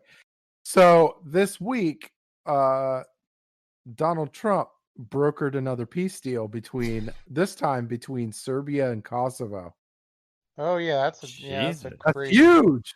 It's Just huge, cranking out right? peace deals. Yeah, but this is like these are sides. He's brokered peace deals with sides that no one thought would ever like kind of come together. And he's just doing it. They're doing it. It's insane. Yeah, that's good. I mean, again, he's bringing peace to the Middle East. These are historic type peace deals, and the media isn't fucking covering it at all. This tells you all you need to know about how dishonest our fucking media is. Because if Barack Obama did either of these fucking deals, he'd be getting a Nobel Peace Prize. They'd be licking his balls, man. It'd be fucking crazy, right? But no, since it's Donald Trump, they're like, let's brush this shit. None of this shit ever happened. Let's just bury this deep into the abyss. Mm-hmm. This is why nobody trusts the fucking media, and deservedly so. Oh shit! I just found some interesting news. What is that? USPS mail is found dumped at 2 spots in Glendale, California, prompting investigation. Oh boy! Piles of unopened USPS mail and packages were discovered dumped at these 2 places. See, this is why I'm saying if you can, I recommend voting in person because I don't want to see that happen. I would hate for that to happen to my vote. Yeah. Oh, did you see the NBA arenas? They're all becoming voting stations. Oh God. Yeah, you know. I heard about that, and you know where they're gonna side with, though, right? Yeah, the American Airlines Center in Dallas is doing it. Yeah. I don't trust it. They're freaking liberals. See, that is technically a good idea. Let's remove all the political implications, but taking a big ass stadium that isn't getting used, using it for voting because it has a lot of space, great idea. But we all know what this idea is for because we're stadiums, big ass cities. Who votes in cities? Democrats. Who are they trying to get out to vote? Democrats. It's pretty obvious what it's for. Where did you find that article, Alex? I'm trying to find that. I just posted in the news section. Oh. Jason says he's a talker in the chat. We have to worry though about him getting the treaty with Israel. The Bible specifically says that the one who gets the treaty with Israel is the Antichrist. Okay. That's I'm gonna have to engage your friend press X, Jason there. Press X to doubt. I will press X. Yeah, press X to doubt. First off, the Antichrist also has to be one who can, unite everyone and not be controversial. And so, yeah, Trump's considering, not controversial at all. yeah. So maybe Trump is the Antichrist. But no, that's gonna be a hard pass. There are a couple things that have to happen before the Why would someone think that Trump is the Antichrist? Oh my God. Speaking of the Antichrist, I saw this fucking movie the other day. Like, what was it? Comcast did like the greatest like bait and switch I think I've ever seen. There's this movie called The Calling, and it said from 2014, and it's like, oh, my dad's like, oh, this has all these like famous actors. He clicks on it, and a completely different fucking movie comes up about like the Antichrist. Why is that? Like, what were they? Well, I looked it up, and apparently there's another movie made in 2000 called The Calling, and for some reason it played that one. And it was like a completely different fucking movie. It was like basically the Omen, when it was like my dad clicks like, oh, this is a detective story about this and that with all these famous actors. It's some like weird ass like direct to DVD movie that just started playing, and I was like, dude, this can't be 2014. It looks like shit. It looks like someone filmed it in like the 90s or something. Also, this is a very important story to me. I think we got mentioned too. Happened earlier this week. Laura Trump, who campaigned in Lancaster, and I got to see her there. She went down to Florida and campaigned with my favorite Floridian or Floridian woman, Laura Loomer, and there's photos of her with her on Twitter. Laura Trump with Loomer and her campaign manager, and all of her supporters there. So of course the mainstream media was eating this up and going nuts. And if you Google anything about this, if you Google Laura Loomer, who's getting some nice big bumps here, and I'm glad to see the Trumps are supporting her. That's what I love to see, because she is the next step of, as this one article says, this is what Trumpism after Trump looks like. It's 100% correct. This is the legacy of Trump. This is the movement. But you see all these articles, and it's like I remember the CNN one. Like, Joe Biden's campaign actually made a statement about this. CNN headline: a self-described proud Islamophobe banned from social media just won a GOP nomination. Laura Trump campaigns with self-described proud Islamophobe. Laura Trump campaign for conspiracy theorist and GOP candidate. But they always keep putting the proud Islamophobe in the headline, and I'm like, do they really think that's like gonna scare people off?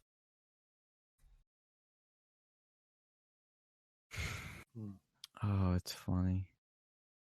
The meme that keeps on giving. Jason, here's one for you, Donnie.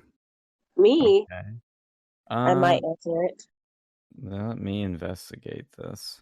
It's a Twitter link, but yeah. So I'm glad Laura Trump went there, and it's blowing things up, making people lose their minds. All the right people lose their minds. Oh yeah, I see the tweet he sent. And there was something else I was going to mention. I'm going to scroll through the news real quick. Oh yeah, Penn State. Oh, we got to talk about our Penn State student government that we know and love. They were divided. Let me find UPUA's Twitter, because I'll get the vote. Wait, Sean, they were divided? I thought they said Trump could not divide us. He will not divide us. He will not divide us. You guys remember that? Oh yeah. Oh yeah, that was fun. I miss that. I miss that sort of shit. That was great, those days. Those good old days when we could just like fucking meme everything. Oh man, I've tried. Oh, they don't update their Twitter anymore. Lazy ass UPUA, but maybe it's on the UPUA assembly thing. Oh yeah, there was some like, okay, so they were holding their student government meetings over Zoom now, and well, first of all, one of their prominent people, who I need to find that tweet that he said it was pretty racist, but his. like, Jesus Christ, these people are unbearable. But they So I will. have something about that. Sure. I have some coworkers. We use Slack for communication, and they put their pronouns on Yeah. there. And I Oh was so God. offended because I'm like, okay, I'm offended not because I'm a Karen. I'm offended because this is annoying. I'm tired of the whole liberal people take over your workplace as if there aren't conservatives there. And I feel like that's like kind of like a workplace hazard thing because when you have certain people who work for the company who is higher up who have who are bashing the president, I have an issue with that. Even if I was a liberal, I would have an issue with that because that's divisive. Yeah. Oh, it's like very it's stuff just like virtue signaling. Like I remember when all like the Democrat candidates were doing that. It was like the stupidest shit. I'm like, I mean, look, I still think doing pronouns in general is stupid, but like if you're gonna do it, only do it when you're trans. You know? If we can tell you're a girl, we're gonna say she, her, zer, or whatever the fuck you want to say now. Like we're not gonna say some weird shit. Yeah, I'm not Um gonna leave reality. But wait a minute, what happened with that tweet that Jason was asking me a question on? So he doesn't feel like um, we're ignoring him. I just looked at it and I didn't get the point of what he was trying to say, like why he was posting this tweet here. It just says some random dude on Twitter um that said um black people who support Trump are typically black people who never felt support embraced accepted by black people. Oh, I see. So he wants to get my opinion on that. I guess so. My opinion on that is black people who support Trump are smart. We think for ourselves. We're not sheep. We don't follow the herd. Like they tell us, music industry, the radio stations, they all put the liberals in our face. People who support Trump, we're not told to support Trump. We chose to support Trump, and yeah, that's my opinion on that. When people say things like that, is they're what is it? Deflecting, projecting. Projecting. Yep. Hmm. I agree. Speaking of projecting, UPUA, our student government at Penn State, they had a resolution as they always do, 2015, calling for Penn State to transition to remote learning format and on-campus housing closures. And a bunch of people came up and spoke out against this. And a previous bill that I need to find out the details on it a little bit when we get into this conversation, but they failed to pass it. The vote was 11-28. So those that wanted it, or was 11 of them, those that didn't, 28. That's not that big of a win. Usually a lot of UPUA stuff is pretty unanimous. Yeah, like when But they condemned the vote. fucking the Sargon of Akkad event up there. Yeah, that was pretty fucking unanimous. Only one person Mm-hmm. didn't vote to condemn us. I thanked him at the end of it. But that just shows you how fucked the student government is and how elitist, virtue signaling, and pointless they are. But it's all about them getting stuff down the road. It's all about, oh, I do this student government thing, and now, oh, I think I can do real government in the big boy world. Oh, I can do it. Hire me, political consulting firm. What these people do is they get shuffled into this bullshit. Like it's a revolving door from bullshit virtue signaling fake government with no power to some globalist like elitist think tank. So my question is, when has UPUA actually decreased the costs of tuition? Absolutely never. I Because am the gonna only time I've ever seen them do anything, it increases the costs, which hurts, people from more disadvantaged sectors actually, go to Penn State. So they are actively anti, because tuition costs is probably the biggest problem for students on campus. You know, I mean, seeing them like not even just regular tuition. I didn't see them do anything about like dorm costs or anything like that. They don't care. They're rich. Mommy and daddy have um, kept them all nice and taken care of. And they simply are out of touch with students. They don't care about students.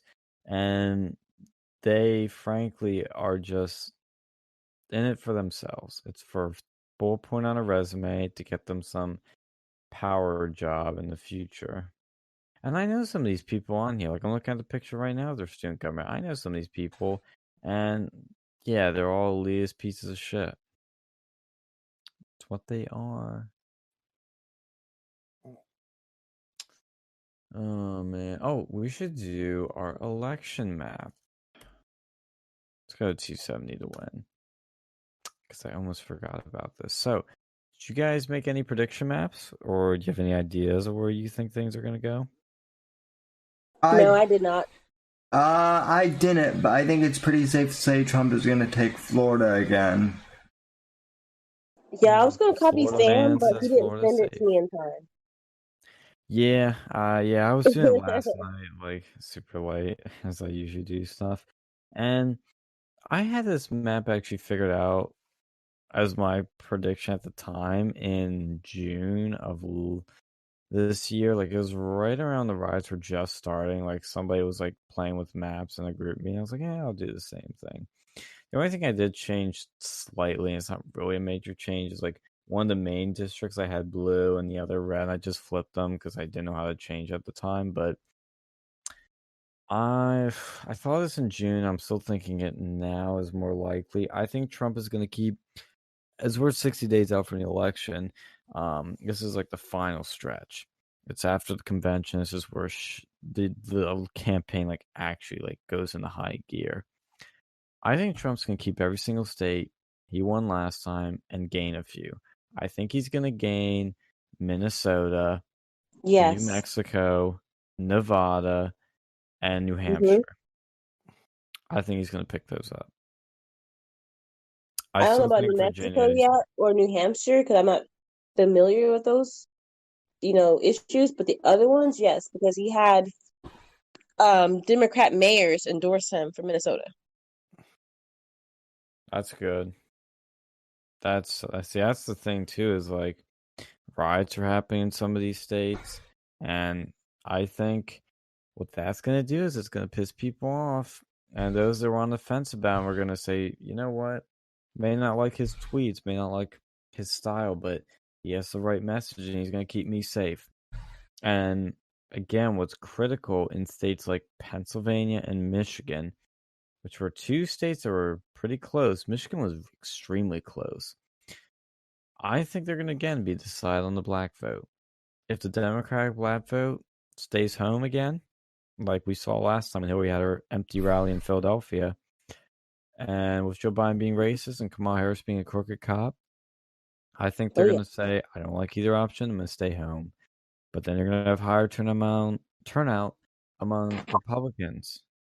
To be honest, here's my thing on the black vote. I went out the other night, and one of the people who came to my table because people were listening and eavesdropping, and they want to come and sit with us.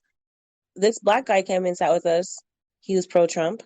I probably gained about maybe 5 new followers on Twitter a day or every 2 days that are black Trump supporters. Um, Nice. and I've been watching and listening to like the things that people are saying, like the black media comment section, the likes, and black people are like, Obama really didn't do nothing for us. They're really waking up to that. Mm-hmm. And they got the little stimulus checks. So they're kind of like pro-Trump, you know what I'm saying? But Dude, I've heard that from even my executive director in our office was like, because we were talking about how the black vote's gonna go. He's like, dude, like I've heard from people that literally the stimulus check won them on board. yeah, I'm honestly, I think this is a low prediction, but I think he might get in the 40s. Money talks. And both And sides. honestly, I've listened to commentary people who do not like Trump at all, but they've called out Obama for being on the Epstein flights and not doing anything for the Black community. They're really questioning him. They do not trust him or Michelle, and they've woken up. Either they're not going to vote or they're going to vote for Trump. They're not going to vote for Biden. Well, So and that's gonna be the thing too, is that a lot of people I think are gonna misread some of these exit polls or misinterpret them because they're gonna go, "Oh my God, Trump has like 50% support among African Americans." I'll be like, "Well, hold on a second. That's 50% of those that voted, and those that voted are more Republican-y because a lot of the Democrats stayed home." Now, I do think though he's definitely going to gain some more support among all groups. And yeah, I for think sure. he, among the black, I think it was at 9%. I'm trying to find the statistic. So while you're looking for the statistic, I'm gonna tell you this. Remember, you guys, I was like, I've used like when guys hit on me or something at the gas station or the store. I just use this whole, oh, who you voting for this year? Or I'll just tell them I'm a Trump supporter, so they'll go away. It's not working. Mm, They're supporting oh, Trump. shit. They're like, oh, they're like, oh, I I'm gonna vote for Trump if he's the one. He's the one who can fix the economy. Like Biden can't fix it because he was in the office. These people are not political. They're black, and they're saying Biden couldn't do nothing for 8 years. And they said they believe that after this pandemic, that Trump is the one who can fix it. That these are people who are trying to hit on me. Who I try to use the whole Trump thing is not working anymore. I have to I change it up now. Now I turn them on. I I was gonna say, Donnie, you that would just excite me more. So Yeah, Yeah. interestingly, if you look among the racial demographics for Trump, his biggest gain from past Republicans, it's not black, it's not white, it's actually Asian. Ooh From la la. 2012, the 2012. percentage he increased from Romney for whites was 1%, Oh, blacks 7%, which is huge. Hispanics 8%, Asians 11%, and other, which I guess is mixed, 1%. did they say Hispanics? Hispanics, yeah, he had an 8% gain from 2012. Okay. Oh, from 2012. I know, but what I'm saying is the biggest gain is Asians, though. 11 percentage points from Well, yeah. 2012. Well, should we be looking at 2012 or should we be looking at like the last time Republican president? 2016. Like no, like the last time before Trump. This is all that I can see on this site. It's showing the Well, that change. would have So been I'd have to. 2012. That would have been the election. 2012 would have been the last one. It would have been Presidential elections. 2004.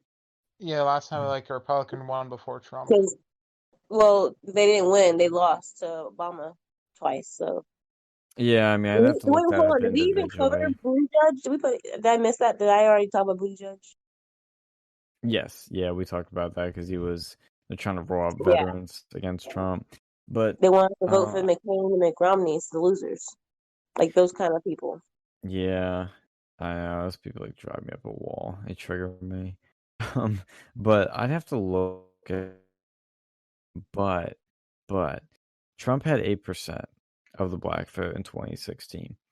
I could see that doubling to around 15%, maybe 16, I thought it 20 was if he's really 34%. lucky, but I don't think it's going to get any more than that. I thought he had like 34% or something in the 30s recently. Well, that's what the The polls are saying, but approval. I think those polls are a bit generous. I think, well, generous. Why would they be generous with a black vote? Why do you think the Democrats are freaking out? Well, I think they're freaking out because the black vote isn't going to come out for them. I think that's their bigger fear. And I think with these polls, a lot of them are showing him high with the black vote is usually Rasmussen, which usually leans a little more positive for Republicans. And look, Trump could get into the 30s or more. I don't know. It's very So and possible. I think he had like 34 something percent. Like Jason, I think he just said it in the chat. I saw that too, where it was in the 30s of Yeah, like but these the are approval. polls, and so Approval. I don't know. I wouldn't put too much faith in them. So I would wait till you see the exit polls on election day. That's what's going to give you a better sense of what's really happening. Gotcha. Yeah. Yeah, I mean, I think he will. I think he at least doubles. I think Trump at least doubles the black vote. Like he I got a lot of doubles work it. to do then, you guys. He at I'm least doubles it. gonna have to go to some black neighborhoods and have a conversation with them, like Antoine Tucker is doing. But like, Yeah. I think he relates better. Him and King Face relates better. By the way, King Face was in a coma recently. Oh, wow. I guess he had like a kidney infection, which caused a blood clot, which I guess, I don't know if they induced a coma or how it worked out, but like, apparently he's better now. There was some drama with all this because Angela Staten King was like, well, if you're gonna be asking for $100,000, you need to know who it is, blah blah blah blah, like, you know. But she's been had beef with other conservative black people, and she panders to the left. But yeah, so that was out, and he raised the money he needed. His wife. I didn't know King Face had a wife, by the way. I thought he was single, but now we know King Face has a wife. But he's doing better, and we really need him because, you know, he can relate better in those neighborhoods because that's where he grew up. I grew up in the boondocks, the country. Like, I grew up with white folks. I was one of the few black kids in my school, so that's where you get your privilege from. I mean, and let's be real for a second. Like the outreach, the black conservative outreach is unlike anything.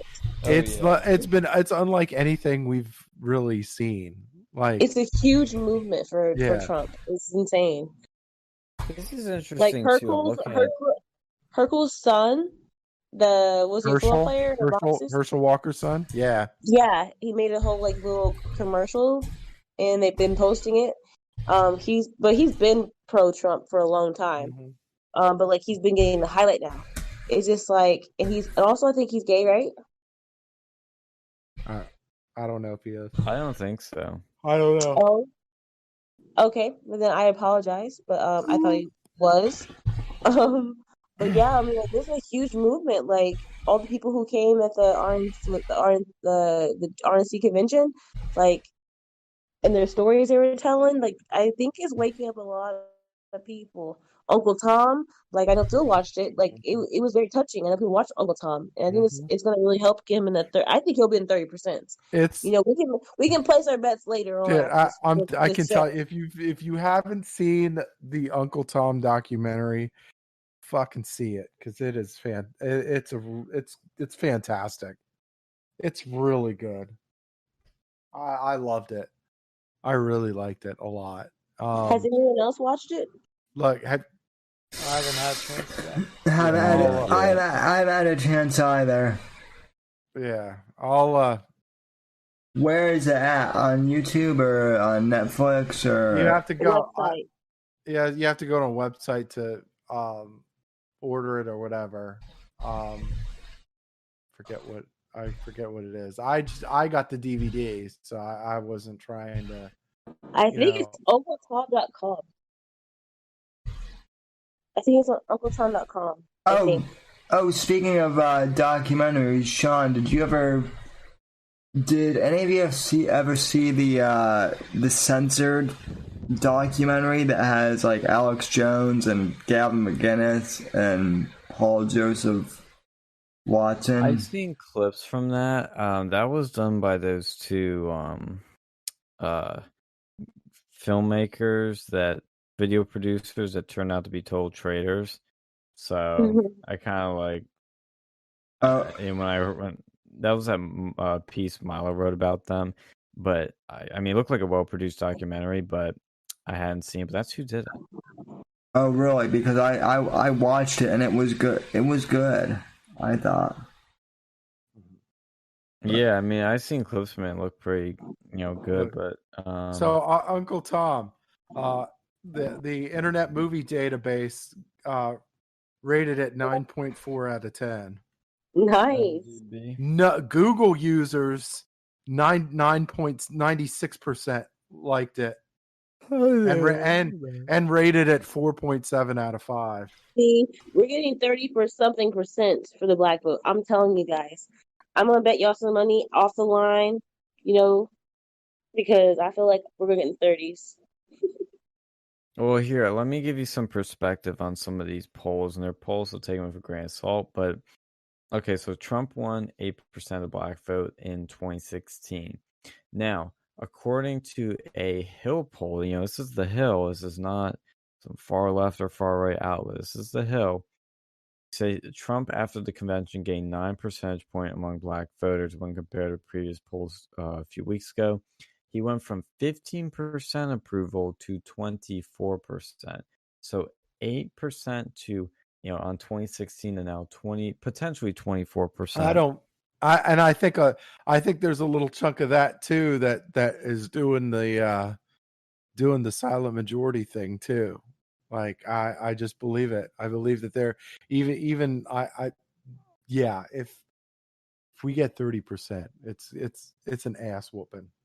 It says his approval among Hispanics, which in 2016 he actually did decently on. He got almost 30% of the Hispanic vote.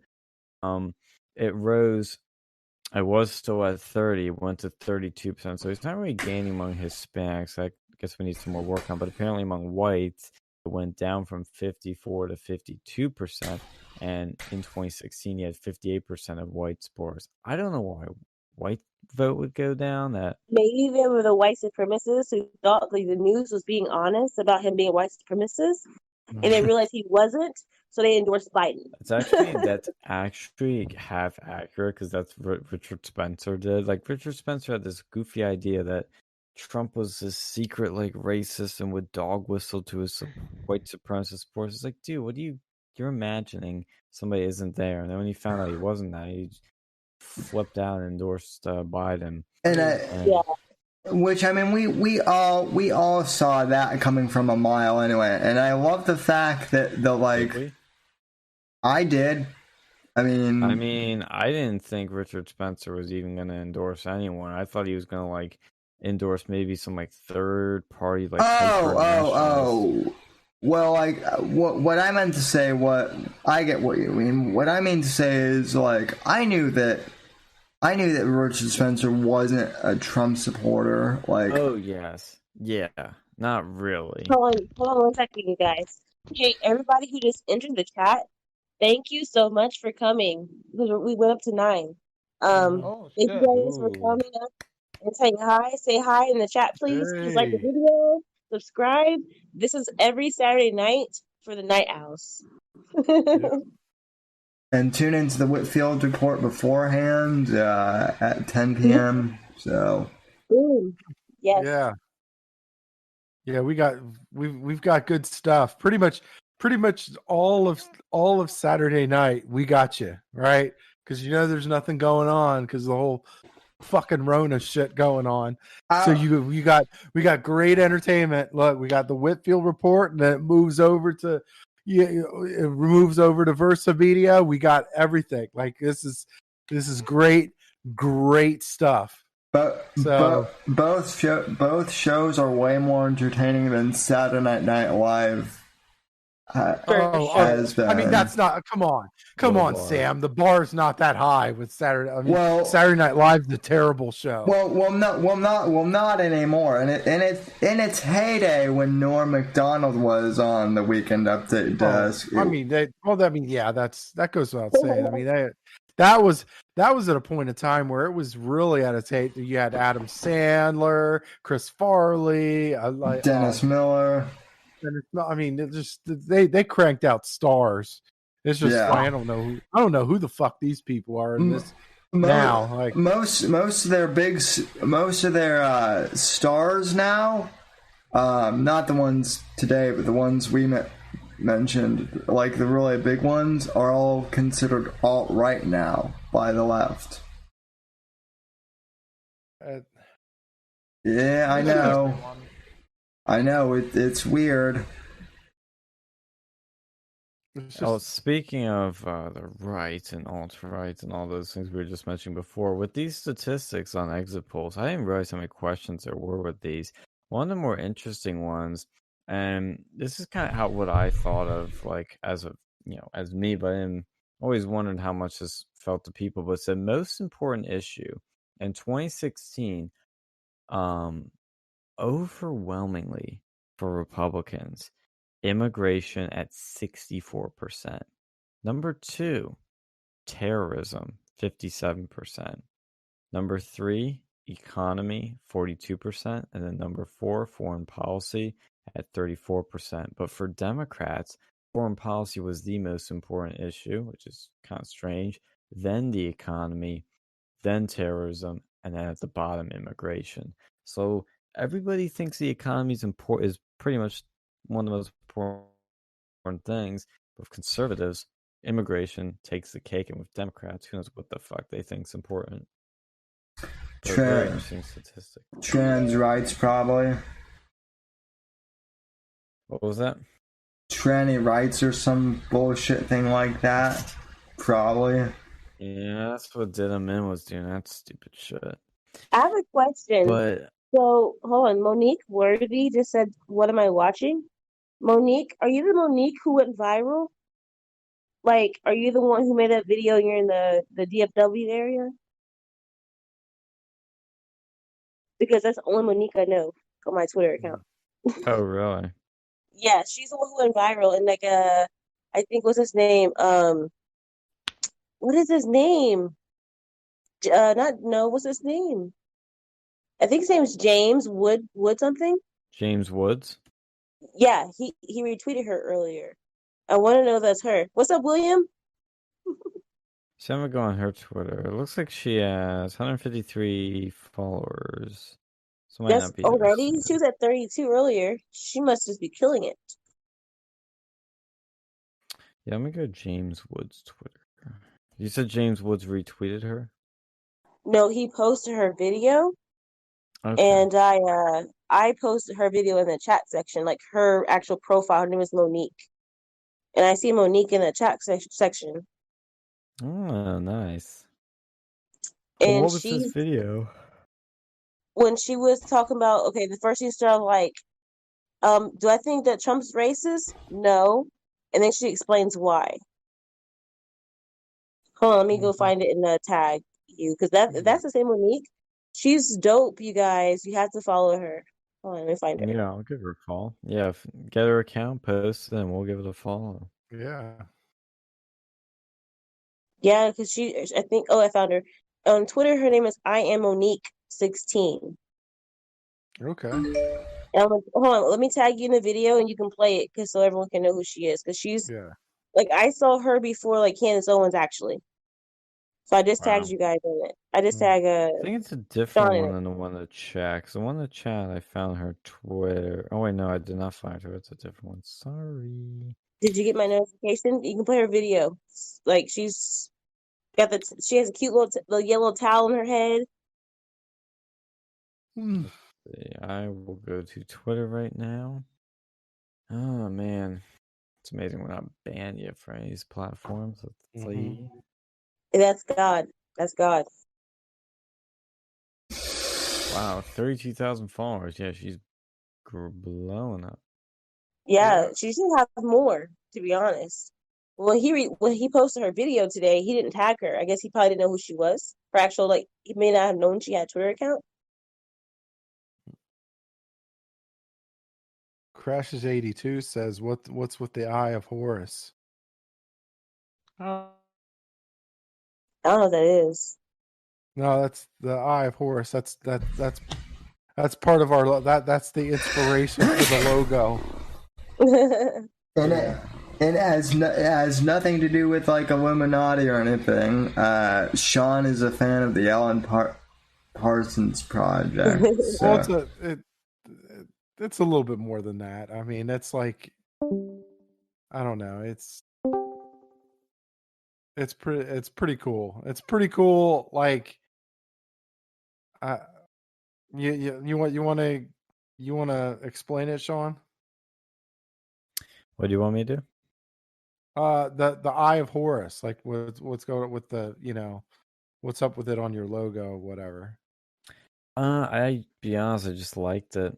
I mean, I Yeah. was inspired partially by an Alan Parsons cover or album cover, and I've seen it before, and I've always loved the Eye of Horus, and I just kind of made my own stylization of it for this logo.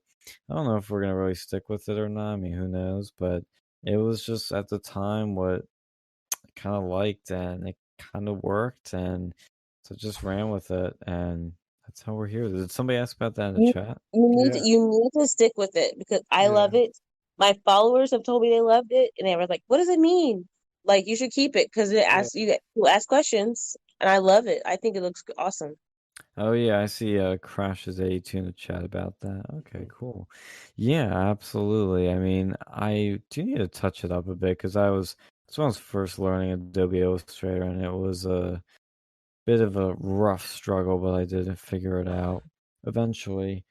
Um, yeah, and speaking of like followers climbing, I mentioned this before, I think off air, but the new organization we were going to, well, we still did kind of start it. Oh, well, good news with that too.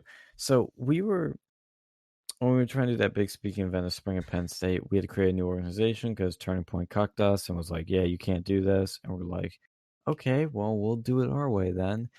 And so we made our own club and did everything we needed to do. And then the virus messed everything up. And we basically got cucked by a global pandemic. But I made a Facebook page, website, Twitter, all that jazz. I don't know what it is. The Facebook page must get like 5-10 likes every freaking like few days. I don't do anything. I don't post anything there. But like likes just roll in. When I posted some stuff about Loomer though, I noticed the views and the reach kept going up. The likes kind of plateaued a bit. I think Facebook's messing with us. But we have like over 100 likes on that page. Over 100, and I haven't done anything with it. And it's like not even a year old. The Versa page, though, like it's like at a standstill. I don't even know what to do with it. I don't even bother with it. It's so weird.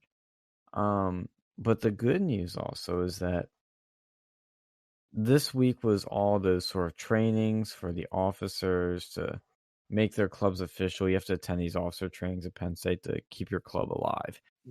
We were able to find a treasurer, and he signed on.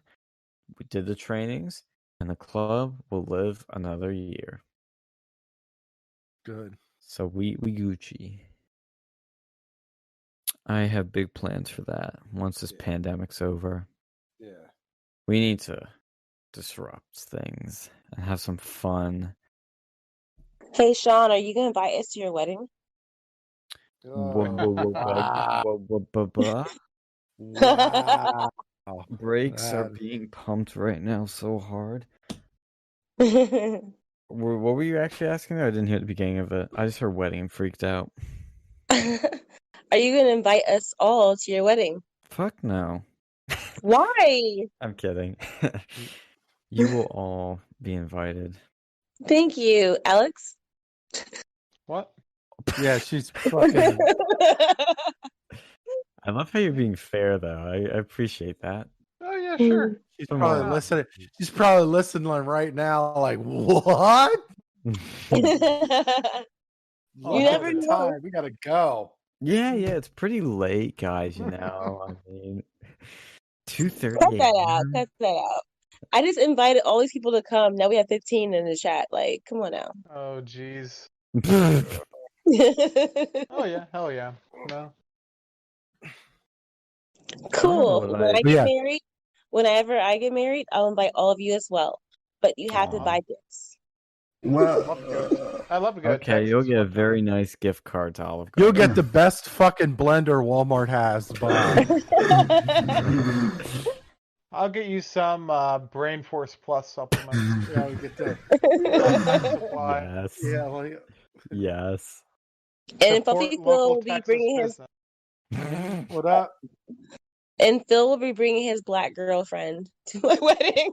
I don't know, maybe he'll go to Bangkok. Maybe he'll get one of those things. I guess, I mean, that counts. Yeah. Gotta have that chocolate cake, goddammit. Phil can bring German his chocolate. chocolate cake, and I can bring my brown sugar. I might bring some of that Pocky stick. Oh, we're fucked. Oh, and something totally unrelated, but Shut Up and Dance is easily one of the best custom beat maps for Beat Saber. Highly recommended. I don't even know Beat what that is. Saber. Oh, you play Beat Saber? Is this a comment? Oh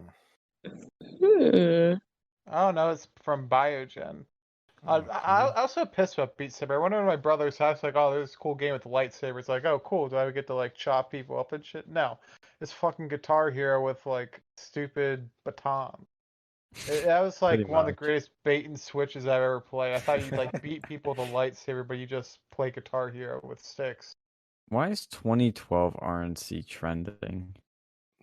Yeah, They want like Mitt Romney, like, or was that Mitt Romney in 2012 or is that 2008? I forget. That was Romney. That was 2012. Romney. Romney, that was 2012. Yeah. God, he was one of the most disappointing people. Like, what do you? Who wanted him like to really like? Who was like, oh yeah, I'm a 100% supporter for him. No one gives a shit about that guy, unless you're like a Mormon from like Utah. Those are the only like fucking diehard voters because like, oh cool, we have a Mormon guy in here. Let's vote for him. Like, man, Mormons are an interesting religion too. You ever look into that shit? No, I haven't. We were just talking about that earlier. You ever see you gotta see the play The Book of Mormon. It's by the dudes who made South Park. Like I'm not a big play guy, but that shit's funny. Yeah, it's a funny play. Yeah, I don't know. Like I have friends that are Mormons and they're real nice and they're good people, but like but it's like you knew that Mitt Romney was only getting a niche market. Like you Yeah. knew that when he got his nomination, it was like Mormons, maybe some really, really, really, really conservative. Evangelicals. Yeah, Just people who don't give a maybe shit probably not and will even. vote Republican. I don't know if he even got like with the evangelicals. It's like because you get some of those evangelicals that are like Mormon. That's kind of extreme. I don't know. Like no, I mean, but I mean the scene wasn't as bad as it is now. Like we've got a left. Like we've got a Democratic Party that's gone crazy left and is literally threatening our fucking religion. Like is threatening religion in America. So I mean, I have a question based off that right there. How involved do you guys believe that Bernie Sanders is involved? Like I kind of feel like Biden is the Trojan horse, and like Bernie and his like extremists are inside, like because I feel like he has when he talks about his platform and what he stands for. I think Bernie's a Trojan horse too. I think there's a lot. I don't think Bernie's doing anything. The DNC literally rigged the primaries against the guy twice. Yeah. I think he is. I don't even think he's honest or genuine like people always keep saying he is. Yeah. I don't buy it. I think he. I think right now full of shit. What was that? He's never had a real job. He's full of shit. He's honestly, there's no like attack on anybody who's like a single mom or dad. Like he's been married before, right? But he had a kid to someone who he wasn't married to. And I'm not saying he cheated. I'm just saying that's little timeline. And now he's married now, but he doesn't have kids with people he's married with. It was like a girlfriend or something. Like he has a son that we don't really know about. And then like you try to look deeper into Bernie Sanders, it's really hard to find anything. I am in the top 1%. I am a socialist and I have 3 houses. Yeah. Biogen says Bernie gets the stick but never the carrot. They play him so he can rile up his supporters and try to steal from him under him over and over again. Kind of. Bernie was in on it. No, I don't know. Bernie's not really in on it. I mean, come on. Antifa is Bernie. That Tara Reid was a Bernie supporter. The whole what was it called? What is it? Bertha projects. They got them on there saying that they Project would, if Veritas, Trump yeah. won again, yeah, they were burning cities down, and that's what's going on right now. And a lot of these True. profiles that were pro Bernie are the Black Lives Matter accounts. And back, not this election necessarily, but the Black Lives Matter supported Bernie Sanders. I think he's just more in the dark, in the shadows. I think he's a big piece of what's going on. Well, speaking of shadows, Michael Cohen has a tell-all book, so we must believe every single word, and it's got a bunch of silly accusations and drama. But Michael Cohen says Trump hired a Fox Obama, that's a Fox Obama, so a Fox Obama, during White House run. A faux Obama. What was that? A faux Obama. That's how that's pronounced. Oh, really? Yes. First of all, I think this is hilarious. But second of all, read how silly this is how silly CNN writes. Before Donald Trump ever sought the Oval Office, he was preoccupied by its occupant, President Barack Obama, publicly questioning his birthplace and privately describing him as a, quote, Manchurian candidate. Oh, Trump's disdain for Obama was so extreme that he took his fixation a step further, according to Cohen. Trump hired a Fox Obama to participate in a video in which Trump ritualistically belittled the first black president and then fired him. They make it sound scary and bad and everything, like as if he wore blackface. I'm like, no, he hired a fucking actor. Wait. My question. Did this faux Obama piss on him too? Let's read further. I don't know. And it looks like they've got the video now. I was just playing it. And Jason Potty, we're not bashing Mormons. We're like, they're good people. There's just like, I'll bash Mormons if anybody doesn't. I'm not bashing them. So like, I was just saying for Mitt Romney, like running, there was no way he was going to get anything broader than Mormons. Yeah, no. Maybe majority evangelicals. No, here's maybe the thing. The problem and that was probably the majority of what he was saying, because he's not that good of a candidate. Like wasn't that good of a candidate. Here's an ice cream comparison. And Bain Capital really fucked him over too. His association with Bain Capital. Well, no. Here's a comparison. Like, you're trying to go and do a contest. Let's say it's like the most popular ice cream flavor.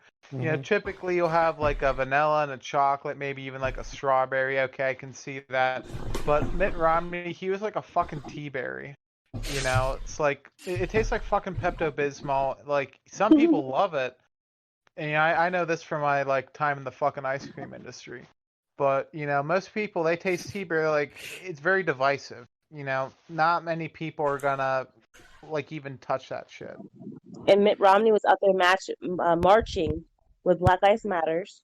Oh, yeah. And I'm not gonna bash any Mormon or anything about Utah because I don't know about it. So like, I'm just here talking with them. I don't know anything about Mormons, to be honest. But well, here's the thing. Look, when I joke about bashing Mormons, I'm not going to bash people, and that's the thing. None of us here are bashing people. We're bashing a particular person, which is different from like just groups of people. Nah, that religion's nuts. Well, and that was the second bit I was going to say. Is we're also bashing the belief system, like with Islam. Look, I bash Islam all the time because it's a fucked up religion. I bash Mormonism because it's freaking weird. Well, you think Islam's weird? Like, look at the Book of Mormon. Like, oh my god, you remember when we met the Mormons at Penn State? Yeah, they're weird.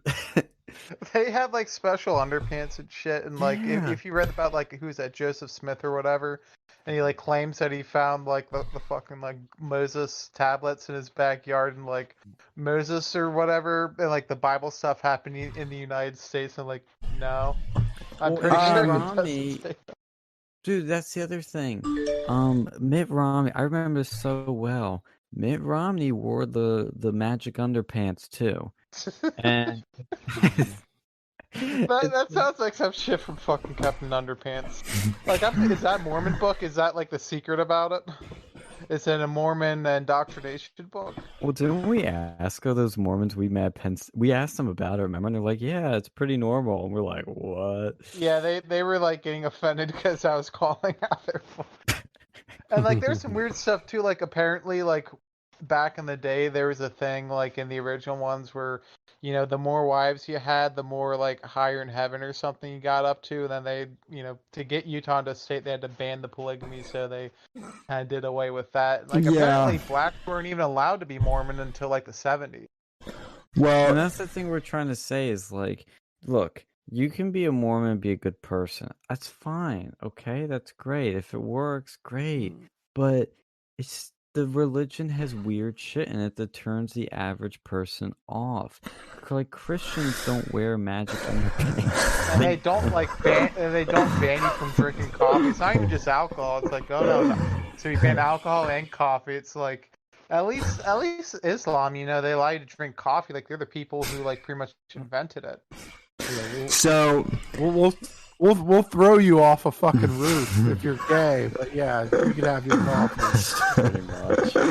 So Manic's channel in the chat brings up a good point on the Whitfield Reports chat. He says in 2012 the RNC unseated delegates for Ron Paul, stealing the nomination from Ron Paul and giving it to Romney. Also No. Ron Paul didn't have anywhere near close delegates. Fake news. Ron See your Paul Bernie is Sanders. He's not even the Bernie Sanders. He had nowhere near close to the delegates. Anyone would have been better than Mitt Romney, I think. Like, I don't think. I will say this. I would have voted for Ron Paul over Mitt Romney. Bar's not that high. Mitt Romney was a shit candidate. I'll be honest. I admit I didn't vote. I was like, this is a shit election, man. Fuck this. You didn't vote? I didn't vote. Why didn't vote either? Honestly, voted for McCain or Romney, I feel like we would be in the same predicament we're in now. Honestly, Donald Trump got me to vote like that. I don't think I was really voting all that much. I don't think ever. Well, no, I think there was 2 elections that I voted for out before Trump. Like Trump got me to vote. That's the power of him. That's like he's just a different candidate. He was just like one of those guys. It's like, yeah. I mean, it was just he brought something different. Well, no, he brought different shit to the table. Yeah. You know, it was like, you know, I talked to a lady the other day door knocking that was a Democrat, and she still registered Democrat. She said, you know, I love Bill Clinton, but most politicians, she said, I wasn't happy with any of them, didn't care for any of them until Trump. It's because he is real. He's authentic. He's a businessman. He's politically incorrect, and he brought exciting change. But who was the person to comment about Ron Paul getting the election stolen from him or the nomination stolen from him? Who said that thing? What's Magic? Is that somebody in the chat? Yeah, in my chat. Okay, I want them to look right here. This shows the delegates, okay? Mitt Romney had 1,575 delegates. Ron Paul wasn't even in second fucking place. Rick Santorum, who's a far-right religious conservative, got 245. And then Ron Paul, trailing way behind that, had 177. Even if he had gotten Newt's and Rick Santorum's, he would still be way, way far behind Romney. Not even at a third, I believe, of Romney's. It's like I hear this from these libertarians all the time, and it like triggers me. Like one we knew, from Penn State I saw the screenshots, told us that Rand Paul would have won the 2016 election if Trump didn't run, which is the dumbest thing ever. There's 22 people. It's a fucking Thunderdome. It's like, what are these libertarians like? Grow up and get out of the like cuckoo land, like. But guys, it's like almost 2:00 in the morning, and almost 3:00. Oh yeah, my time is 2. Different time. All right. So I have a question for everybody, you guys and the chat. Please, please answer. If Sure. you were to consider someone running for president in 2024, that's a conservative, who do you think would be the best choice? Don Jr. No. No, Mike I like Pence. Junior. not Mike. No, No, not Mike Pence. no. Nope. Why Mm-mm. not? Nope. He doesn't seem to have He's that backbone, and I was actually disappointed at first when Trump picked him. I think My yeah, he He's picked been the him for best vice strategic no. reasons. You need to be no. He's a good vice president. I'm not sure I'd put him on the presidential ticket. So who would we Yeah, put then? divisive. Exactly. Well, let me put it this way. I think Mike Pence would be a good president. Okay, I think he would be a good president. But as far as campaign wise, I think that Mike Pence is too much on the religious right for most people. At least I tend to agree, but as a non-religious person, I would vote from 100%. Yeah, Well- but he comes yeah. off as like, But I shocking think gay a lot of people. people don't trust Mike Pence. A lot of people don't trust him.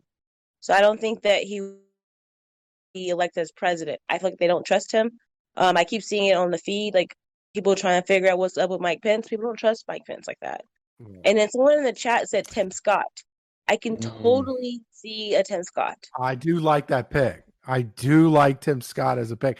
I'm not sure. There's a little hesitancy, but I really like that pick. Here's the thing. I like. Really, The I like- person that runs in 2024 needs to continue the Trump MAGA movement. Who well, is the Tim Tim Scott. Yeah, I don't think think so. But dude, Why not? I I don't like- think so at all. But- He does Why not not? have wide enough name recognition. Yep, that's where I was going. Yeah, I Nobody mean, knows who he is, except Did for Obama Republicans. really have name recognition before the, No, but he had the He did media not. help him get that. Well, we do the- not the- have that. But we would have to push Tim Scott. I mean, like he'll get the vote, the black vote, because when they realize he's actually the author of the second chance, then he's been getting attacked and called all these names because they don't realize he is actually the author, and then Trump signed off on it. And then Kanye and Kim get all the credit for the crime, the Second Chance Act, and honestly, Tim could be a great candidate for it. Oh, someone said Tim Scott with Rand Paul as a VP. I'm sorry, Rand that's Paul. not gonna happen. No, Rand No. Paul is a little like segment of the party that's dying. Rand Paul is the past. The future is populism and nationalism. It's people like Matt Gaetz, like Laura Loomer. I think Matt Gaetz will run 1 year. I don't think 24 is his time. He's too young. But Matt Gaetz is a future president. Tim Scott possibly, Mhm. but I don't see. I'll be honest. I don't see I anybody. honestly, I Could can we see a Tim have- Scott. Hold on, I can see a Tim Scott and a Vernon Jones. I kind of think that Vernon Jones has been kind of pushing this power move because I think he wants more than where he's at. Because it benefits him to support Trump right now because then he'll have the Trumpicans and he'll be like, hey, I was awake during this time frame, and then it will also maybe help gain some Democrats to vote as well. So if maybe a Tim Scott and Vernon Jones ticket might here's work the thing. out.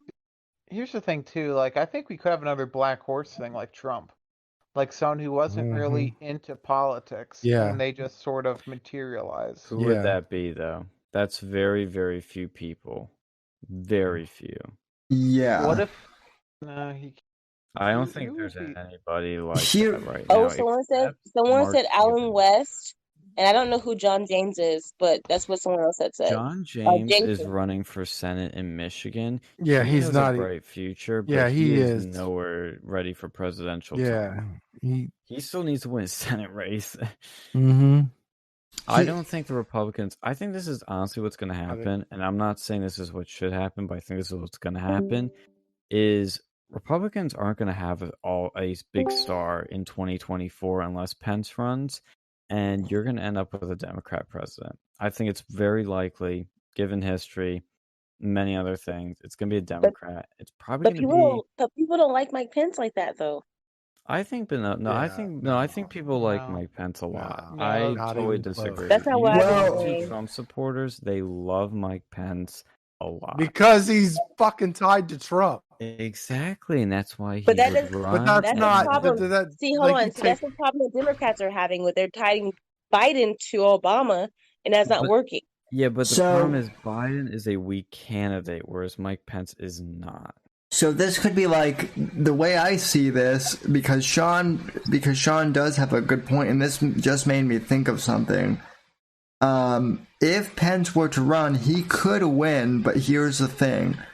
I think that Pence would kind of be like George H.W. Bush all over again, because think about it this way, folks. Why did people vote I mean, I know that none of us were born in 1889, but why did people vote for George H.W. Bush? It was because of Reagan, and Reagan ended the Cold War, right? Well, Clinton was in between that though. So, Well, so why did they pick? Why did they pick Bush Jr. then? Because Clinton was first after Reagan. Well, okay, hold on. There was Senior, and then it was Bill. Well, right, and that's I'm not talking about Clinton, okay? Forget about Clinton. I'm talking about why people voted for H.W. Bush though first. It was because of Reagan, Dad. and so Right. And so I think if anyone votes for, I think if Pence gets the nomination, that is the only way Pence would win. But again, that's a big if. If Pence were to run.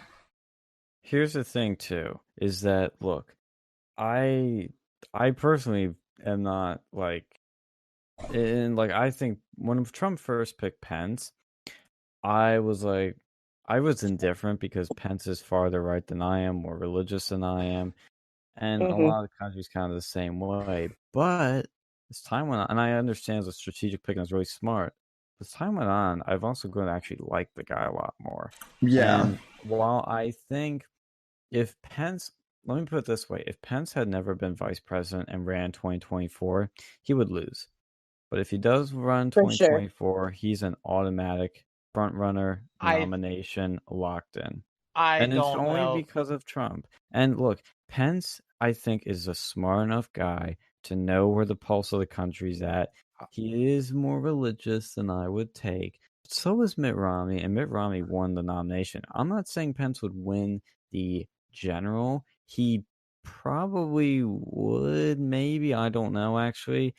I really don't know, actually. But he would win the nomination. If we could get Mitt fucking Romney to get the nomination, we could get Mike Pence the nomination. I think there's a good chance it's within the Trump family. Yeah, No. I honestly think if it's Junior, I do. I'll tell I you think why. it's Junior. No, People don't actually, interestingly enough, Junior, according to Mike Cernovich, has no interest in running for president at all. We'll see. I don't think that's true.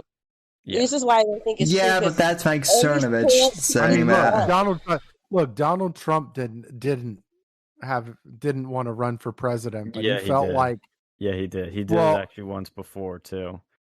He had made it quite clear in 2012 too. He was thinking about running. That Roger Stone had been with him for years, pushing him to run, and they'd been talking about that. Has been. I remember even in 2012 when we thought he was going to run and we were hoping for it. Trump had the eye on the prize for a while. Don Jr., I can't read it. He could, he might not, but Cernovich says no. And Sean, have you listened to or read his book Triggered? Have you listened to Triggered or watched it? I mean, read it? Yeah. That may be the reason why you don't think he would run. Because it sounds to me like he didn't say he would run, but all these books he's putting out, I'm kind of thinking like this kind of a setup, like he's pulling it up so he can run. Because people like kind of like talking about, oh, I want Ivanka to run, but like Junior, people are chanting his name for 2024 in the rallies. I think 2024 would be a bit too soon for him because he doesn't really have, like, Trump built his business, and so that gives him a strong backing credentials to run without political experience. Don Jr. inherited it. I mean, I'm not saying it to degrade him or anything because he's amazing. I love the guy.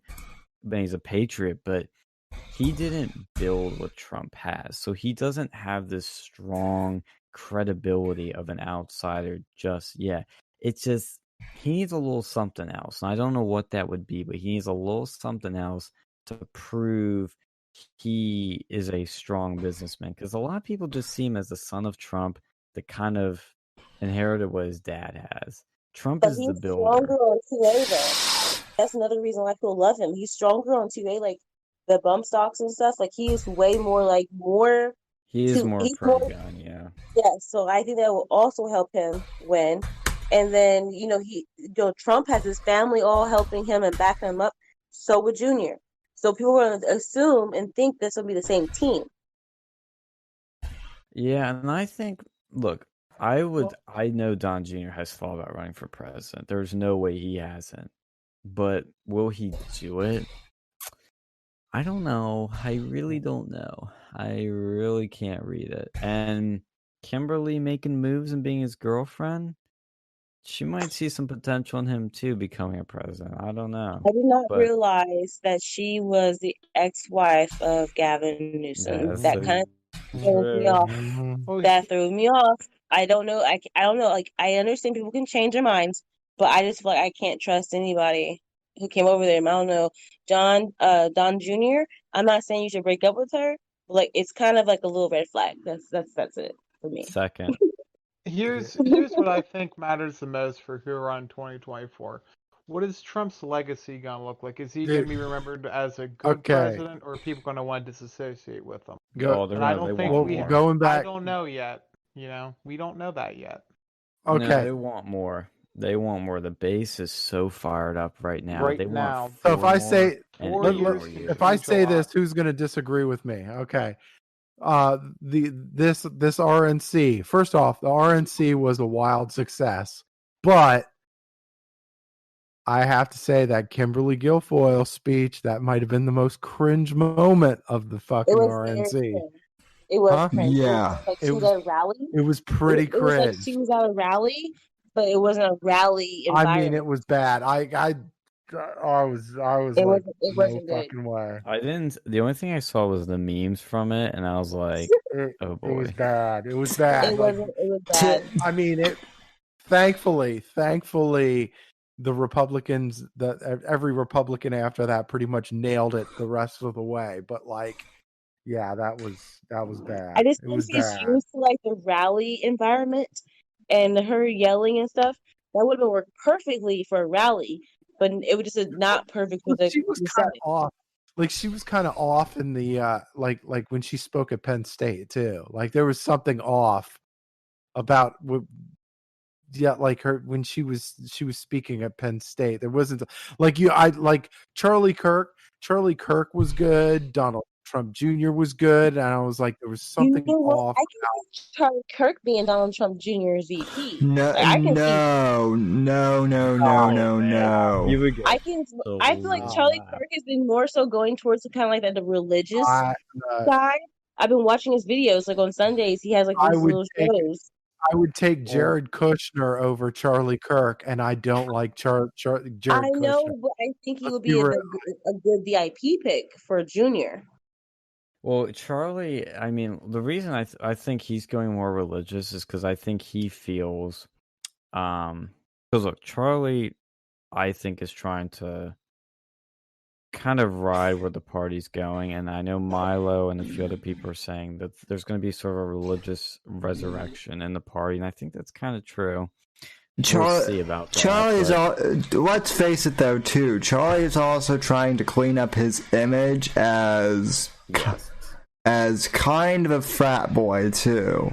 So I wasn't gonna say that. I was gonna say he's trying to clean up his image of not being hip with whatever's hip in conservative world now. But one thing I'll mention too is oops, did I spill some tea? Some tea. Yeah. Ooh. See, he does kind of gives me some fratty vibes. I don't know. He seems. What do you guys think about Ivanka and Candace Owens' ticket? So No, Candace that's would not need gonna happen. certain. Yeah, mean- Candace is I gonna mean, run for probably some like Ivanka congressional could seat.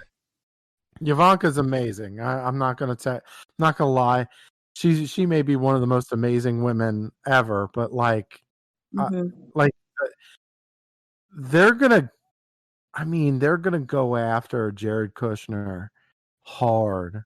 They're already going after him because with being part of Trump's, like advisory group, and like if he was the is that Ivanka's husband? First, Okay. that would be really not like I don't know how the public would take that one. Well, here I found something that's from that'd be one where Jared Kushner might basically drag Ivanka down. Well, if Ivanka ran and Jared Kushner were involved, and I hate to say this, but the JQ people would come out of the fucking woodwork if Ivanka ran. So. I don't think she'd run. I think she has some aspirations, but I don't know what they are. Candace, I think, will definitely run for some sort of public office at like a congressional seat or something. Depending on where it is, she could easily win it. But we'll see. I will say, to back up what I'm talking about, and take this with a grain of salt, just again, but just for food for thought. In what was last month was August 14th, 2020 article from Newsweek. Mike Pence leads Donald Trump Jr. by 14 points in 2024 Republican primary poll. Like I said, take it with a grain of salt because it means what was that? What does that mean?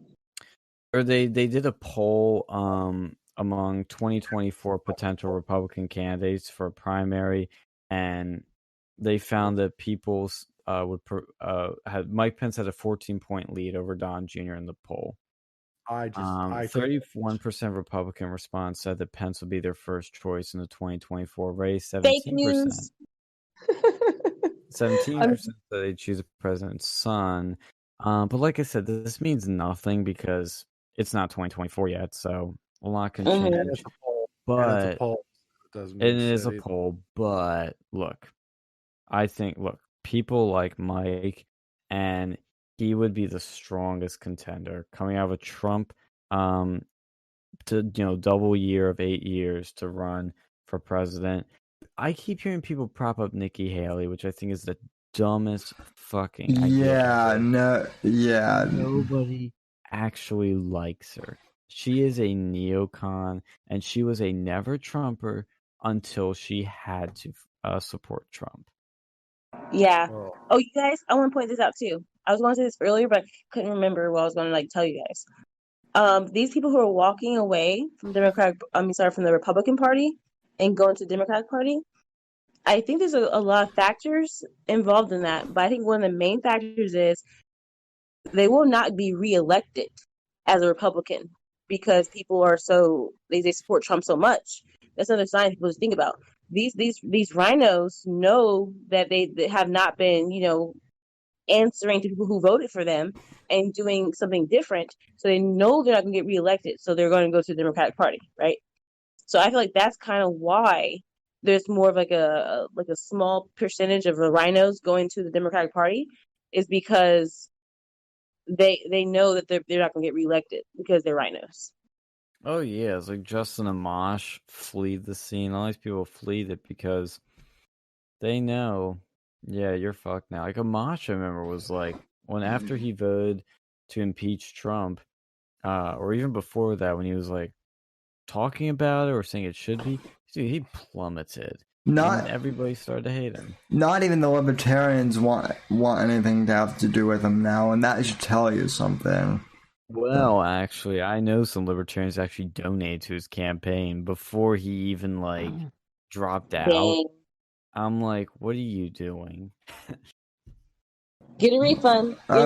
Of course. No refunds from Mr. But anyway, guys, it is 3 a.m. here, so do you guys think we should wrap it up? Yeah. Sean's a king. So. Yes, that's a good idea. We should wrap it up. Is comments or Milo for press secretary 2024? We can only dream. Candace would be press secretary. Yeah. I love how people always think these things will actually happen. I'm like, yeah, I wish, but no. I mean, I think what people also need to forget, well, this is the last thing I'll say, is that when you get into politics, you very quickly realize, I don't want to run for public office. That is the worst, absolute dumbest fucking thing possible. Oh, yeah.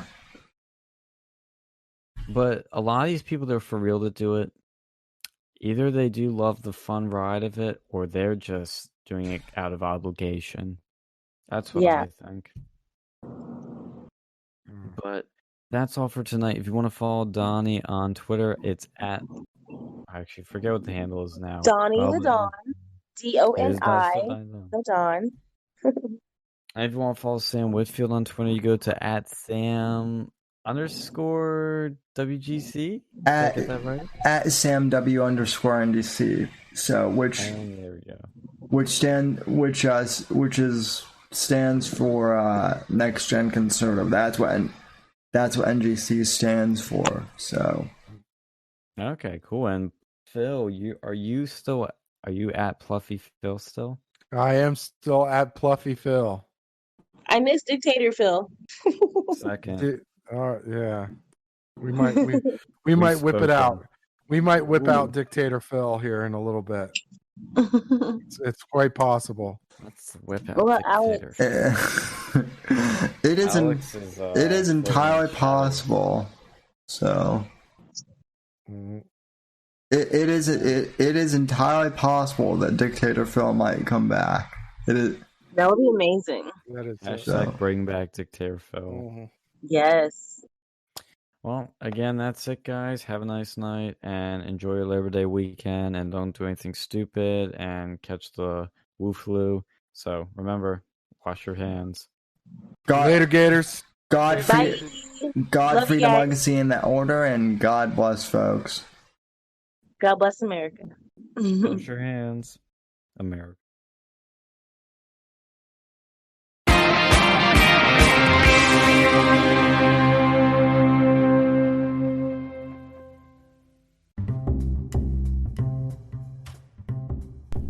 Hey there, folks. If you've made it this far to the end of the podcast, I'd like to thank you very much for listening to the show. You are the ones that make it possible for me to make an income from podcasting, and I greatly appreciate that just by listening to our show. You are helping us gain ad revenue.